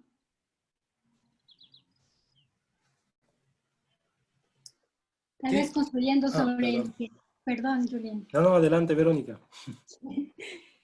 Tal vez construyendo sobre lo que Alejandra estaba comentando y volviendo a esta cita de que todos los seres humanos han sido creados para llevar adelante una civilización en continuo progreso. Creo que este tema de la participación es sumamente importante, y para poder permitir esa participación, las personas tienen que poder, la oportunidad de poder desarrollar sus potencialidades. Entonces, este elemento de la educación, ¿no? De cómo se está planteando la educación, de cómo uno puede aspirar a tener objetivos mucho más ambiciosos en este proceso de desarrollo de las potencialidades del ser humano, digamos, puede ayudar también en esta construcción de una conciencia social sobre su relación, no solo con los demás, pero también con el medio ambiente, ¿no? Y cómo también igual se desarrollan patrones y hábitos de vida que son coherentes con la naturaleza del ser humano, pero también con la naturaleza de su entorno, como uno se relaciona con el entorno. Entonces, pienso que si uno piensa, como hace un examen mucho más profundo de cómo está siendo planteada la educación y cómo se está generando espacios de participación, entonces también eso puede ser como un elemento que ayuda a avanzar a la civilización, a la sociedad, digamos, ¿no? De tomar un rol mucho más activo, proactivo, y de reconocer también la interdependencia, ¿no? Que estamos siendo como que es muy evidente ahora con la pandemia, ¿no? El bienestar del individuo tiene una influencia en el bienestar colectivo. Entonces, si hay algunos sectores de la sociedad, como estaba mencionando Rodrigo, que no están teniendo las mismas oportunidades que otros, obviamente toda la sociedad va a estar afectada. Entonces, creo que esos son elementos que necesitamos como profundizar más, y de ver entonces cómo eso, la Constitución sirve como un vehículo para ayudar y avanzar también a través de elementos prácticos y de protección también de diferentes elementos, digamos.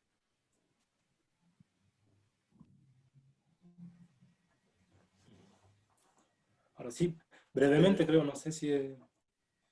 pero bueno, son muchas cosas, hemos escuchado varias cosas interesantes, y o sea, la Constitución en sí mismo, no sé qué tanto resuelve todos los problemas que hemos compartido ahora, es más bien un elemento, porque hemos visto constituciones más progresistas en los últimos años, en Ecuador, en Bolivia, por ejemplo, que incluyen los derechos de la naturaleza.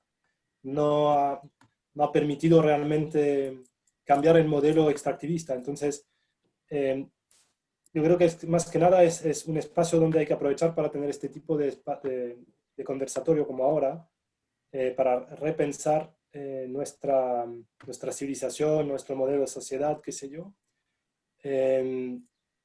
y codificar otros valores que deberían sí estar plasmados en la Constitución, pero que no es lo que va a resolver todos estos problemas. Pero sí tiene que incluir otros valores no estrictamente económicos materiales, como lo hemos visto, sino valores de cuidado, valores por la vida, ¿no? Si uno habla del medio ambiente, finalmente lo que está ahí al centro tiene que ser la vida, valores de solidaridad, etc. Y la dificultad, un poco lo que ha dicho César también, ¿no? Es que dentro de todos estos ciclos, finalmente hay una frase de Zizek, ¿no? Que dice que es más fácil imaginar el fin del mundo que el fin de nuestra civilización. Entonces, ¿qué tanto vamos a ser capaces de superar esta situación en la que estamos inmersos? Y ahí hay una imagen, y para apoyar lo que acaba de decir Alejandra, que hay que priorizar el medio ambiente. Evidentemente dependemos del medio ambiente. Si no lo cuidamos, si no lo protegemos, si no lo priorizamos, todo el resto no sirve para mucho. Y la imagen es la imagen de si estamos todos en una nave, en la Estación Internacional Espacial, y que hay un hoyo que empieza a filtrarse el aire. Podemos discutir de todos los problemas económicos, sociales, de desigualdad, de lo que sea. Si no reparamos este hoyo, el aire se va a acabar y todos vamos a desaparecer. Entonces, evidentemente, el tema ambiental, aunque no se ve tan claramente los impactos, en realidad se ven, pero no se asumen todavía tan claramente, el problema ambiental es primordial. O sea, si no actuamos ahí, muchas de las otras cosas van a ser difíciles de poder asegurar en el futuro. Es lo que dicen los movimientos sociales de Friday for Future y otros, ¿no? Los jóvenes. Entonces, sí, tiene que estar en la Constitución, evidentemente. No sé si Rodrigo quieres intervenir, así mantenemos quizá el orden original, para no perderlo tan al tiro. César, por favor. Bueno, gracias, Rodrigo. No, solo quería de alguna forma concordar y tener, digamos, absoluta, digamos, concordancia con lo que acaban de expresarse, de que la Constitución en sí misma en realidad no produce un cambio. O sea, las normas en sí, si bien tienen una pretensión de ser obedecidas, no necesariamente lo son, digamos. O sea, hay muchas cosas que uno puede reconocer en papel, pero que en la práctica no se van a dar, ¿no? O sea, de hecho, lo mostré al final de la presentación, no quise ya por tiempo entrar en ese detalle, pero hay en ese primer artículo de nuestra actual Constitución se plantean visiones de mundo, ¿no? O sea, esta idea de que todos los seres humanos son iguales en derechos y, digamos, y dignidad. Pero en la práctica sabemos que eso, si es que no tenemos acompañado un proceso educativo, si no tenemos acompañado el desarrollo de ciertas capacidades, si no tenemos estas conversaciones como la que se está dando hoy día, eso, entre comillas, igual pasa a ser un poco letra muerta. O sea, tiene una, digamos, para no ponerlo en términos absolutos, no es que sea del todo inútil, o sea, es un avance que seamos capaces de reconocer eso, ¿no? Digamos, versus un estadio anterior en donde quizás no éramos ni siquiera capaces de reconocer al menos mentalmente esa idea, pero claro que el cambio significativo se produce cuando eso es llevado a la acción y a la práctica, ¿no? Entonces, creo que en esta idea del cambio de constitución, lo que más ganamos, digamos, o lo que más podríamos llegar a ganar es la conversación y el proceso consultivo que se va a dar en torno a ello. Entonces, digamos, si uno transforma toda esta idea de una nueva constitución en la cultura del oposicionismo, la cultura del conflicto, en donde, digamos, yo tengo mi modelo y quiero defender mi modelo y siento que la constitución es la forma de hacerlo, y yo después quiero destruir tu modelo porque siento que tu modelo no es útil y traigo mi propia visión y quiero imponerla, digamos, lo que se va a lograr de eso no va a ser ni positivo para ninguna persona, digamos, no va a ser positivo ni para la sociedad ni para la civilización. Creo que lo más útil en este caso es, retomando esta idea del progreso continuo, es que ese progreso se basa en una cultura del aprendizaje. Y creo que eso es lo que nos va a dar la noción más significativa de cómo transformar este proceso en algo útil, verlo como una experiencia de aprendizaje. Cuando uno lo analiza así, como una experiencia de aprendizaje, lo que uno diría es que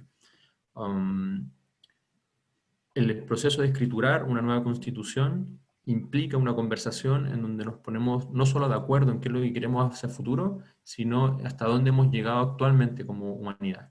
Hasta dónde, en este caso, digamos, nuestro país, nuestra ciudad, como decía antes Rodrigo, hasta dónde ya ha avanzado culturalmente, hasta dónde se ha permeado de nuevos aprendizajes, hasta dónde...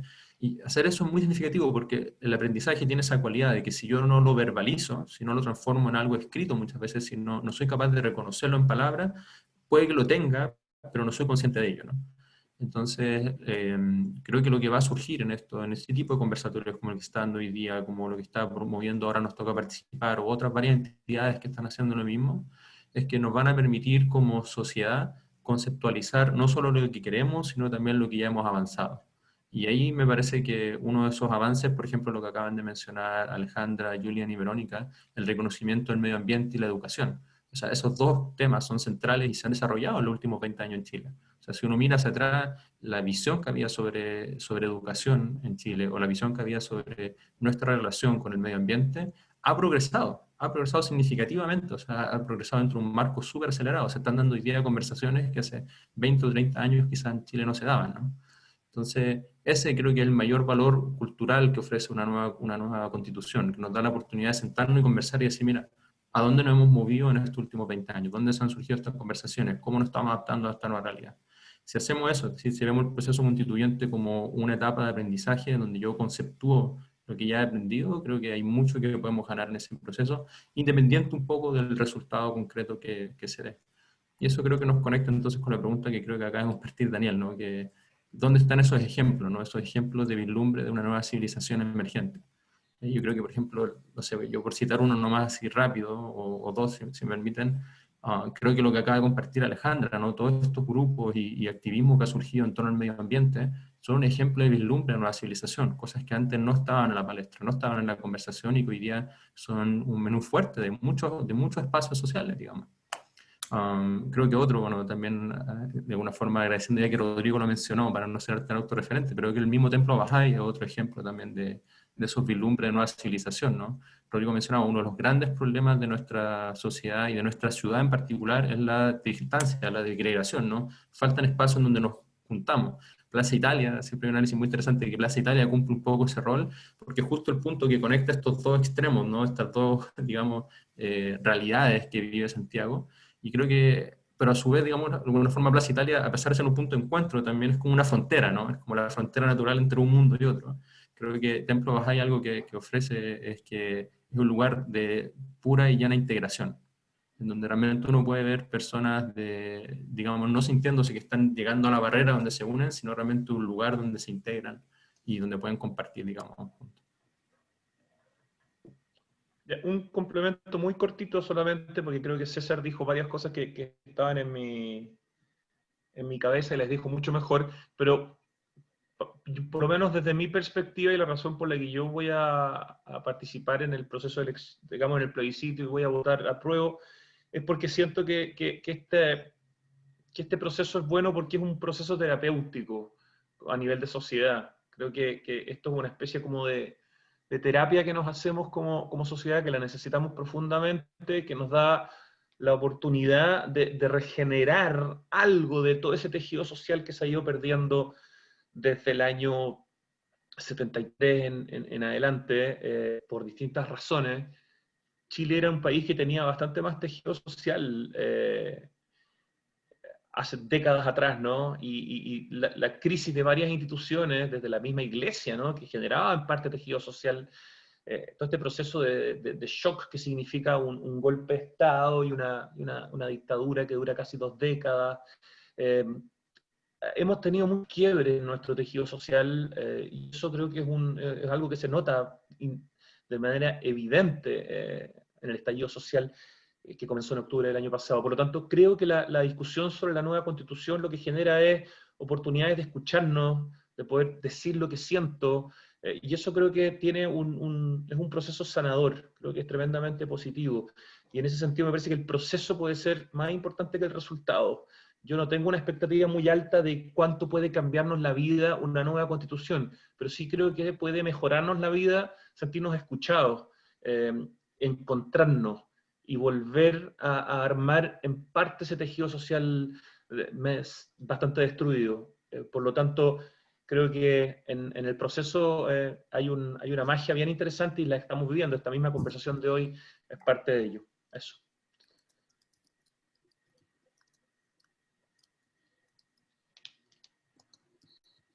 Muchas gracias, muchas gracias por esas intervenciones. Bueno, justamente tenemos también un par de preguntas que llegaron ahí por el chat. Voy a aprovechar a enunciárselas para ver si alguien quiere recoger el guante y responderla. Joana nos envía una pregunta y dice, ¿se conoce si se está considerando los Objetivos de Desarrollo Sostenible, los ODS, en la nueva Constitución? Allí se puede ver la relación e interdependencia de los elementos de la sociedad que los panelistas han mencionado, nos dice Joana. También tenemos otra pregunta que, bueno, César ya se adelantó a responder, que envía Daniel Duarte, que dice, ¿dónde es posible observar experiencias de la sociedad chilena donde se vislumbren elementos de esta nueva civilización emergente? ¿Cómo podrían estas contribuir a esta conversación nacional sobre una nueva constitución y un nuevo arreglo social. No sé si alguno de los panelistas quiere profundizar o compartir alguna idea en torno a alguna de estas preguntas.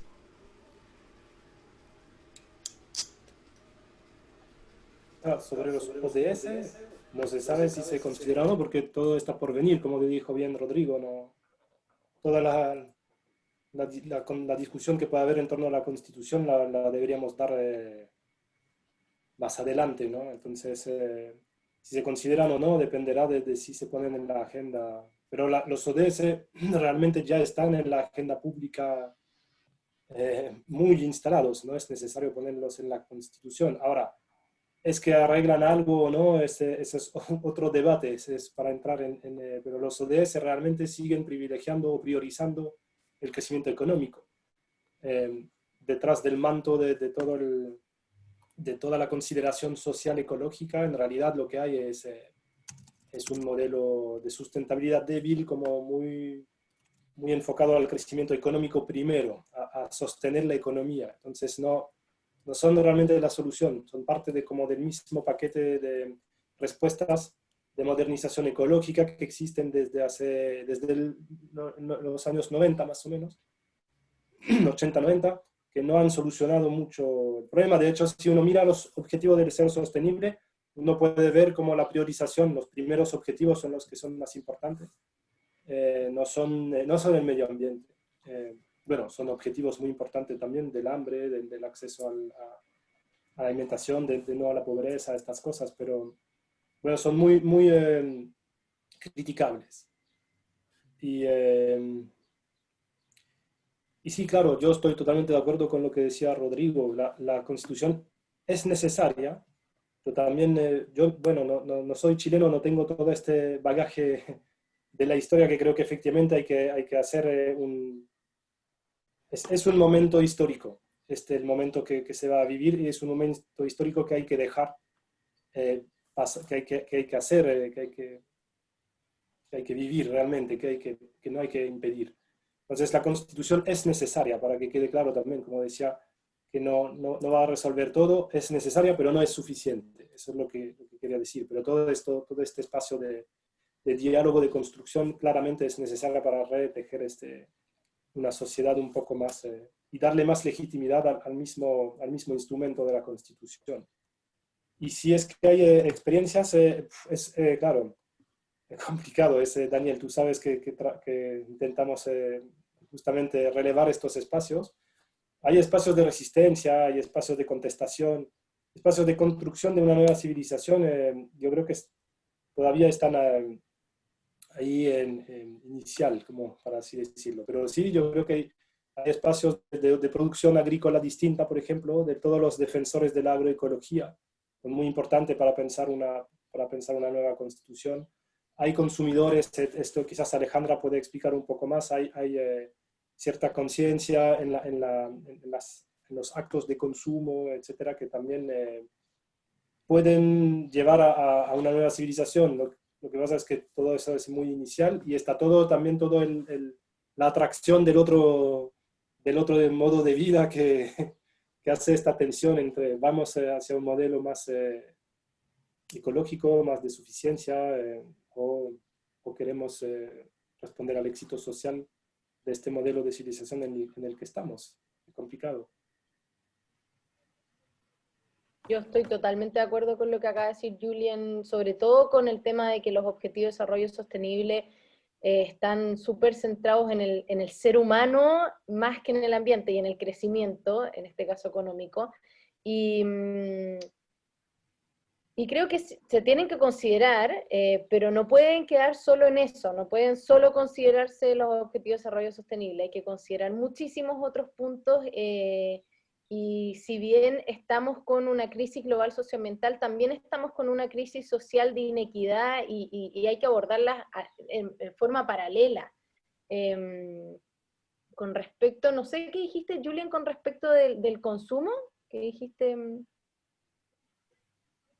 No, claro, decía que si se ven, claro, que yo daba el ejemplo de la agroecología como un ejemplo de espacio de transición o de transformación. Digo que también en los consumidores deben haber ejemplos en este sentido de otro tipo de consumo.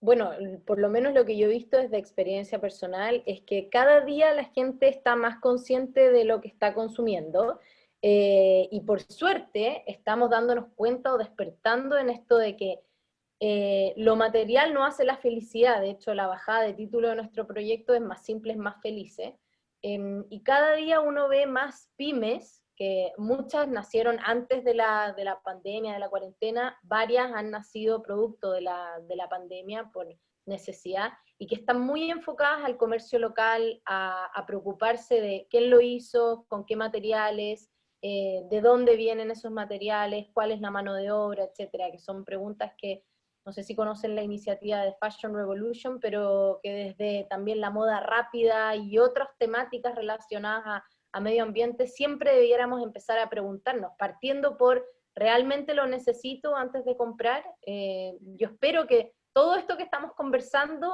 esté como incluido de alguna u otra forma en las distintas conversaciones y talleres que se vayan dando relacionados a la nueva Constitución, porque de frentón necesitamos un nuevo desarrollo social, un nuevo desarrollo o concepto de desarrollo que tenga al medio ambiente de manera poder abordar todo esto de manera más sistémica, entendiendo que la protección del medio ambiente tiene que ser algo sistémico y de importancia, y que se le dé la importancia que necesita.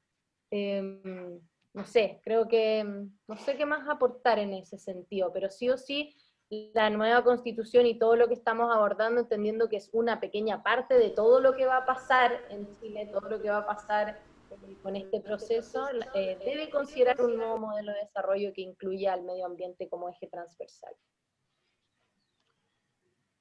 Luis, respecto de la segunda pregunta, que era ¿dónde es posible observar experiencias en la sociedad chilena donde se vislumbren elementos de esta nueva civilización emergente?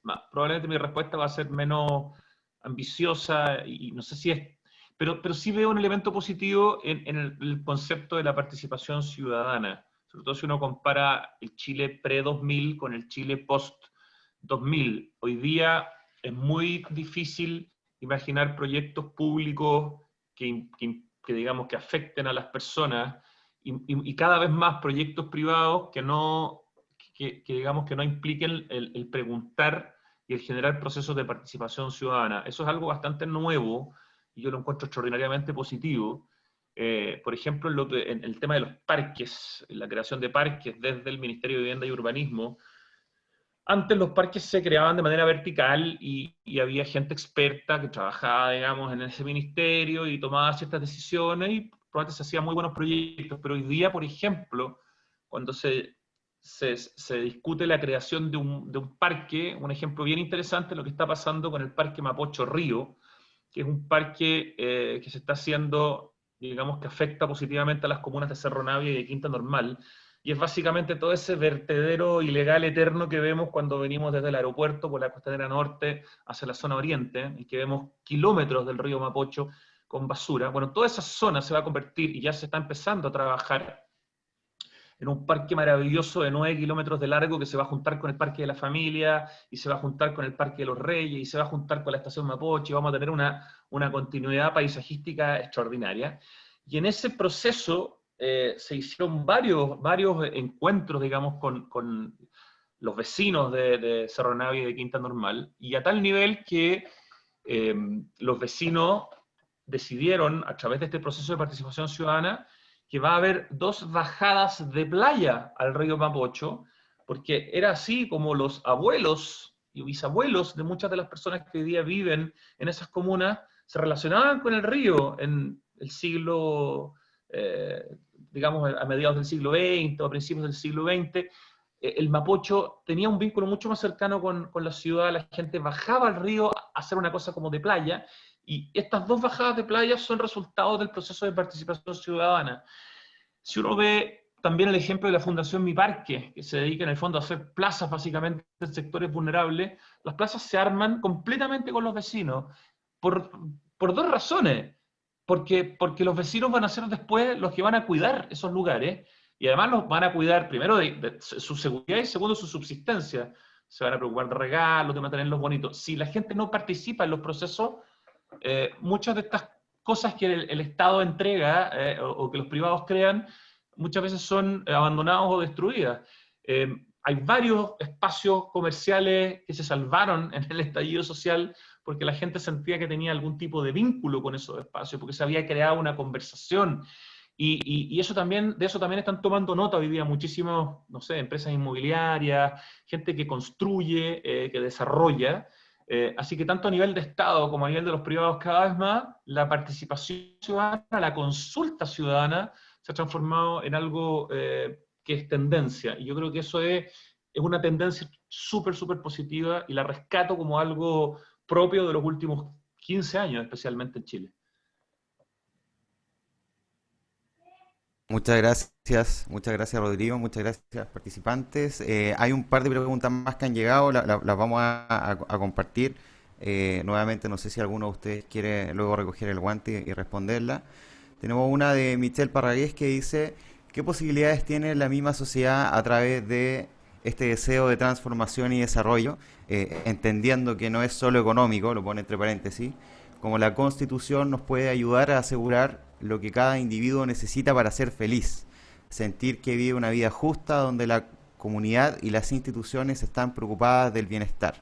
Otra pregunta que nos llega desde Facebook es de Claudia Albarracín, dice, hay mucho foco en la construcción de una nueva constitución de país, pero poco se habla de la constitución personal, que en definitiva es la que garantiza la construcción de una nueva civilización y da forma a una nueva cultura. Hay que focalizar las energías en reeducar al individuo con base en principios universales y virtuosos. Bueno, esto era más que nada un comentario. Tenemos acá otra pregunta de Sheida, que dice, gracias por este enriquecedor espacio. Me gustaría preguntar qué piensan los panelistas sobre el tema de la salud, como otro de esos ejes transversales a cuidar en esta conversación y esta posible nueva Carta Magna. No sé si alguno de ustedes quiere llegar a referirse a alguna de estas preguntas.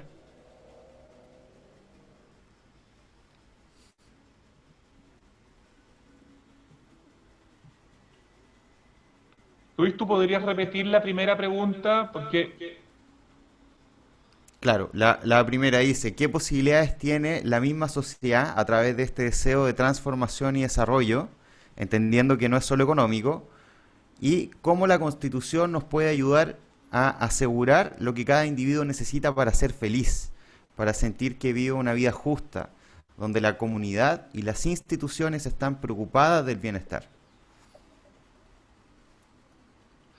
sí, solamente quería comentar muy brevemente respecto a esa primera pregunta, que me preocupa muchísimo el nivel de expectativas que hay sobre este cambio a la Constitución. Yo creo que conceptos como asegurar, conceptos como pensar en que realmente mi vida va a mejorar diametralmente después de esta discusión y de este cambio constitucional, creo que pueden generar una desilusión gigantesca, profunda, y que puedan también, no sé si acentuar, pero cambiar el énfasis del descontento social. Yo creo que hay que ser tremendamente claro, y en ese sentido nuestros políticos tienen una tremenda responsabilidad de generar un nivel de expectativas razonable y no irracional. La Constitución, la nueva Constitución, no nos va a cambiar la vida, ni nos va a asegurar probablemente nada.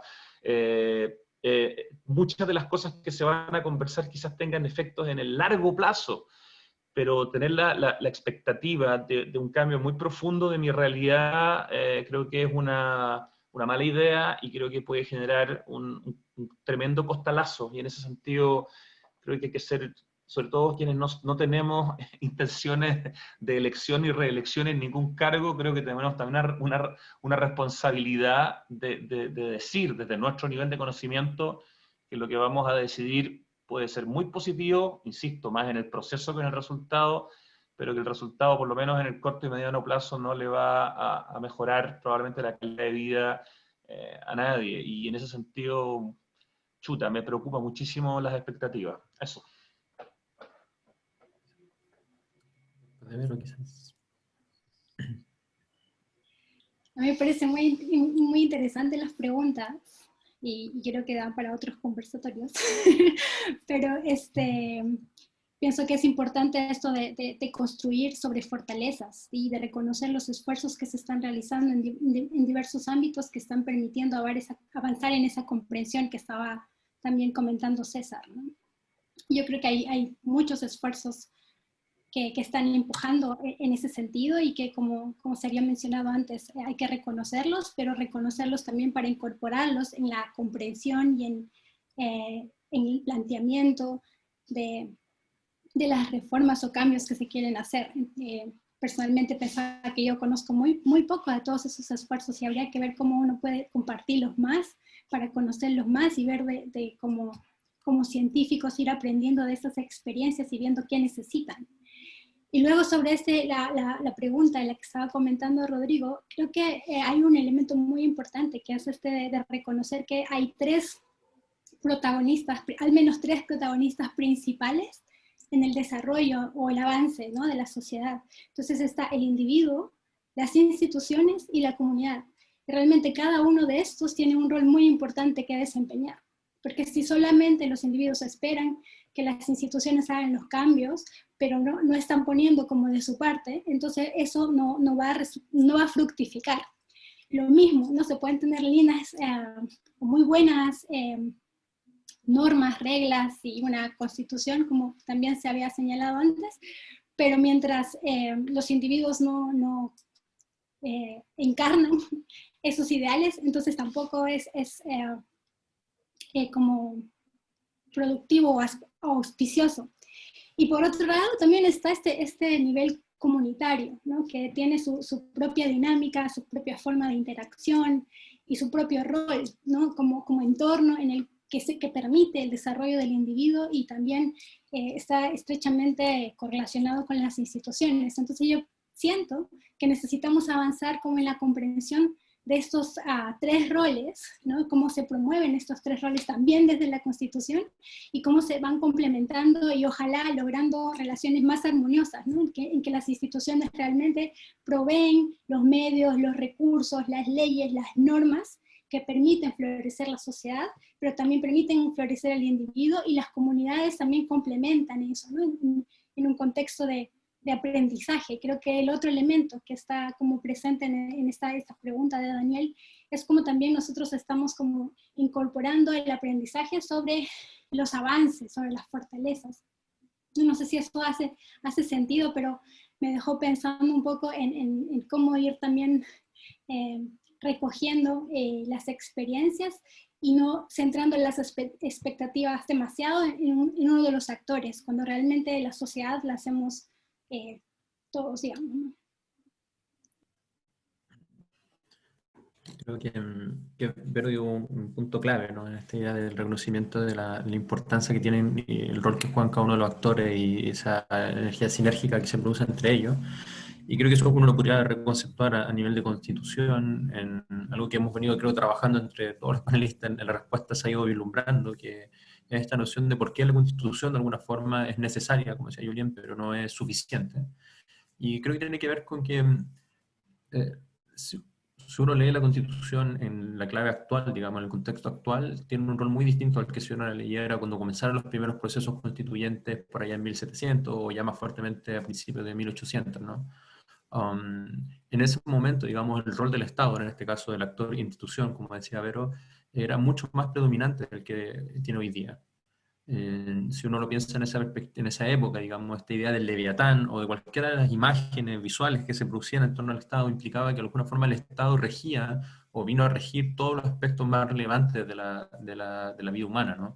El Estado era el principal, se transformó en un momento bien súbito, ¿no? Fue un cambio bien acelerado, se transformó en el principal proveedor de salud, se transformó en el principal proveedor de educación, casi exclusivamente era el proveedor de muchas de las cosas que construyen y constituyen sociedad, ¿no?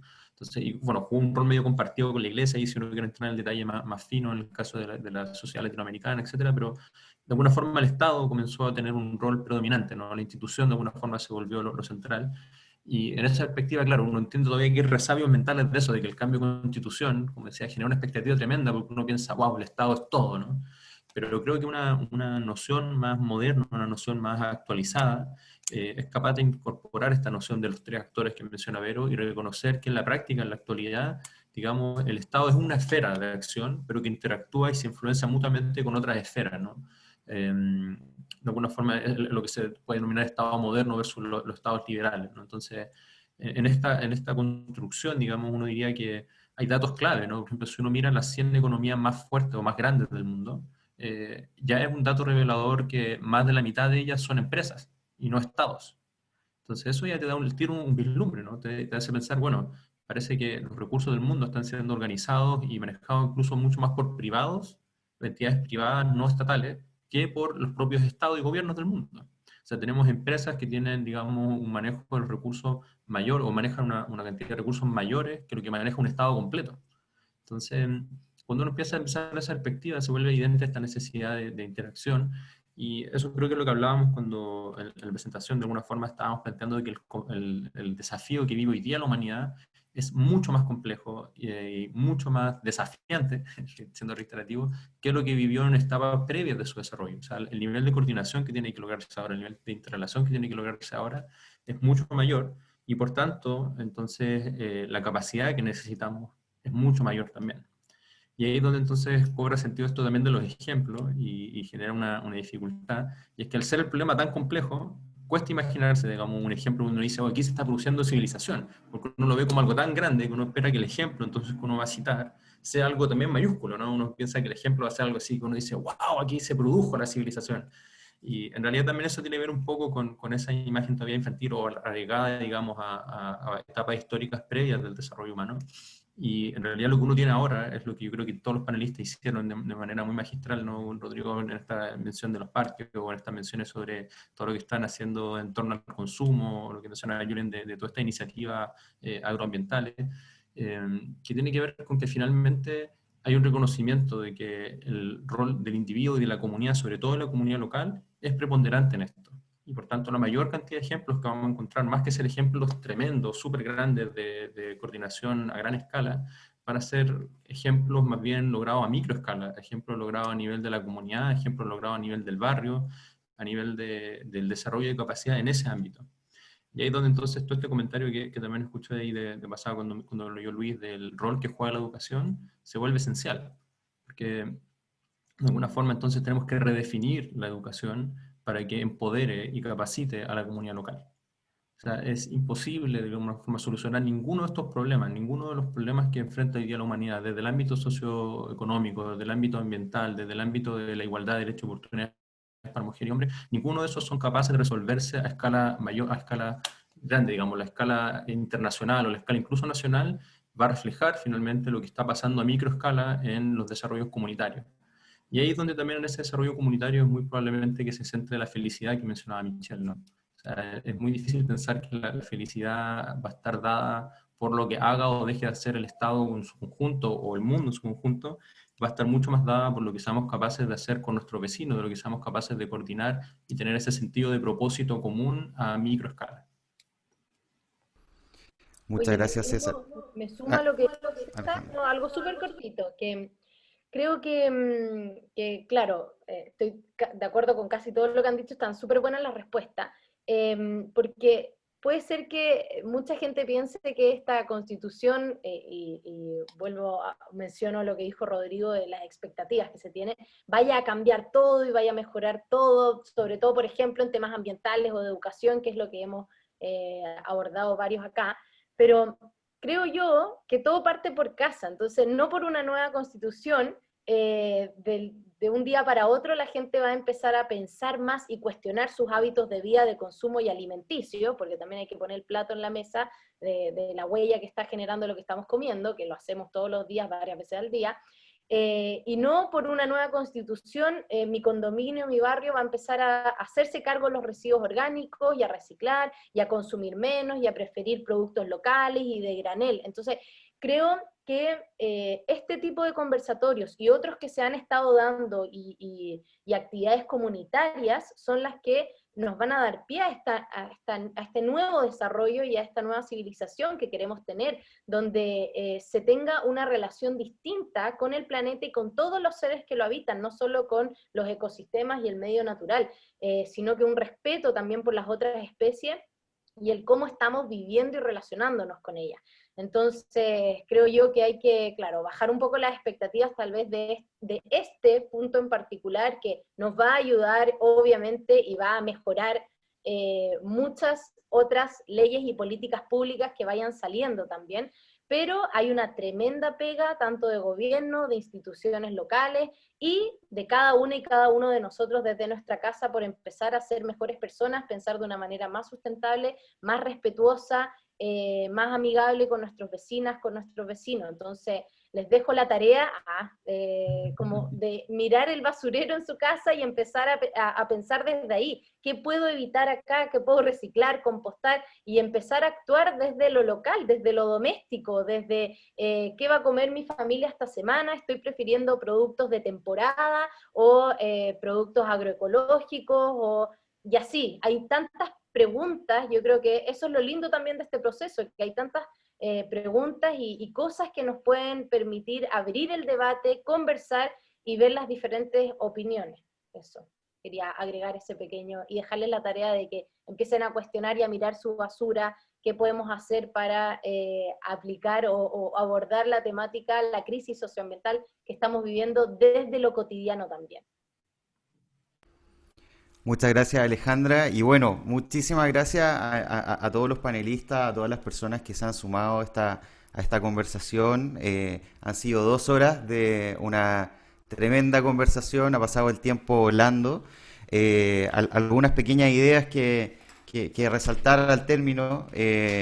Bueno, justamente hemos hablado de que la magnitud de cambios, de aspiraciones que tiene la sociedad chilena, naturalmente requieren al mismo tiempo de pensar nuevos modelos de sociedad, no solamente en políticas públicas que se puedan implementar de manera transitoria. Y es muy interesante cómo todos ustedes han compartido su visión sobre estos procesos desde naturalmente diferentes ángulos y puntos de vista, pero hay algo que en el fondo todos han estado tocando con mucha intensidad, y que es justamente el concepto mismo de desarrollo, esta idea de desarrollo que tenemos en nuestra sociedad como que es nuestro fin último.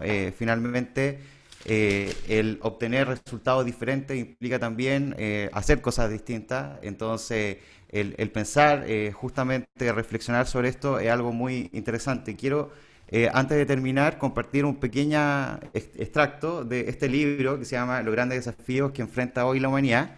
Es un libro de Universitas Nueva Civilización, una organización que ha estado haciendo también un tremendo aporte a pensar en todo lo relacionado con nueva civilización. En concreto, esto justamente mencionando algunos elementos sobre esta etapa de transición desde una edad de infancia o de adolescencia hacia algo de madurez. Presenta acá algunos elementos que vale la pena considerar y que quizá forman parte de esta reflexión más profunda que tenemos que seguir teniendo.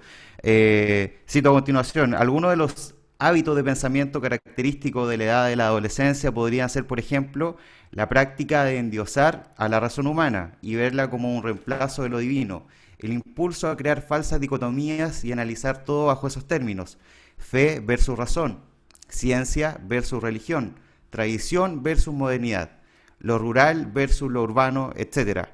La tendencia a reificar elementos específicos de la identidad humana e imponerla sobre otros.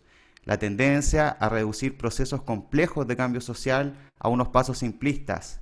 El hábito de considerar el análisis científico únicamente como la capacidad de diferenciar, pero perdiendo la capacidad de encontrar patrones de unidad. El hábito de criticar con habilidad, pero sin avanzar en la búsqueda de soluciones constructivas. La dificultad de combinar el pensamiento teórico con la práctica, etc. Y aún recientemente, el hábito de dividirnos en base a cualquier característica imaginable, permitiendo que la política de la identidad gobierne todos los aspectos de nuestra vida. El trascender los hábitos de pensamiento de la adolescencia para ir construyendo los hábitos de la madurez no es una tarea fácil, exigiendo un grado importante de sinceridad, desprendimiento y humildad. Muchas gracias, queridos amigos, por esta hermosa jornada. Tania nos va a dar el cierre y con eso terminamos este espacio. Sí. Bueno, simplemente agradecer este espacio, muchas gracias a las y los panelistas, a todas las personas que se conectaron hoy día a este conversatorio, a este Voces Territoriales, y quería dejarlos invitados a seguir. Ahora nos toca participar, tenemos muchas más de estas actividades, Voces Territoriales a lo largo de todo Chile. Tenemos talleres de formación para que ahí nos puedan seguir participando y seguir en el diálogo. Somos la sociedad civil que estamos invitando a tener estos espacios, a poder encontrarnos, dialogar y participar de manera informada. Así que muchísimas gracias a la comunidad Bajay por este espacio, por este tremendo Voces Territoriales. Muchas gracias. Muchas gracias a ustedes y por la invitación. Muchas gracias también. Súper enriquecedor el espacio. Gracias. Gracias.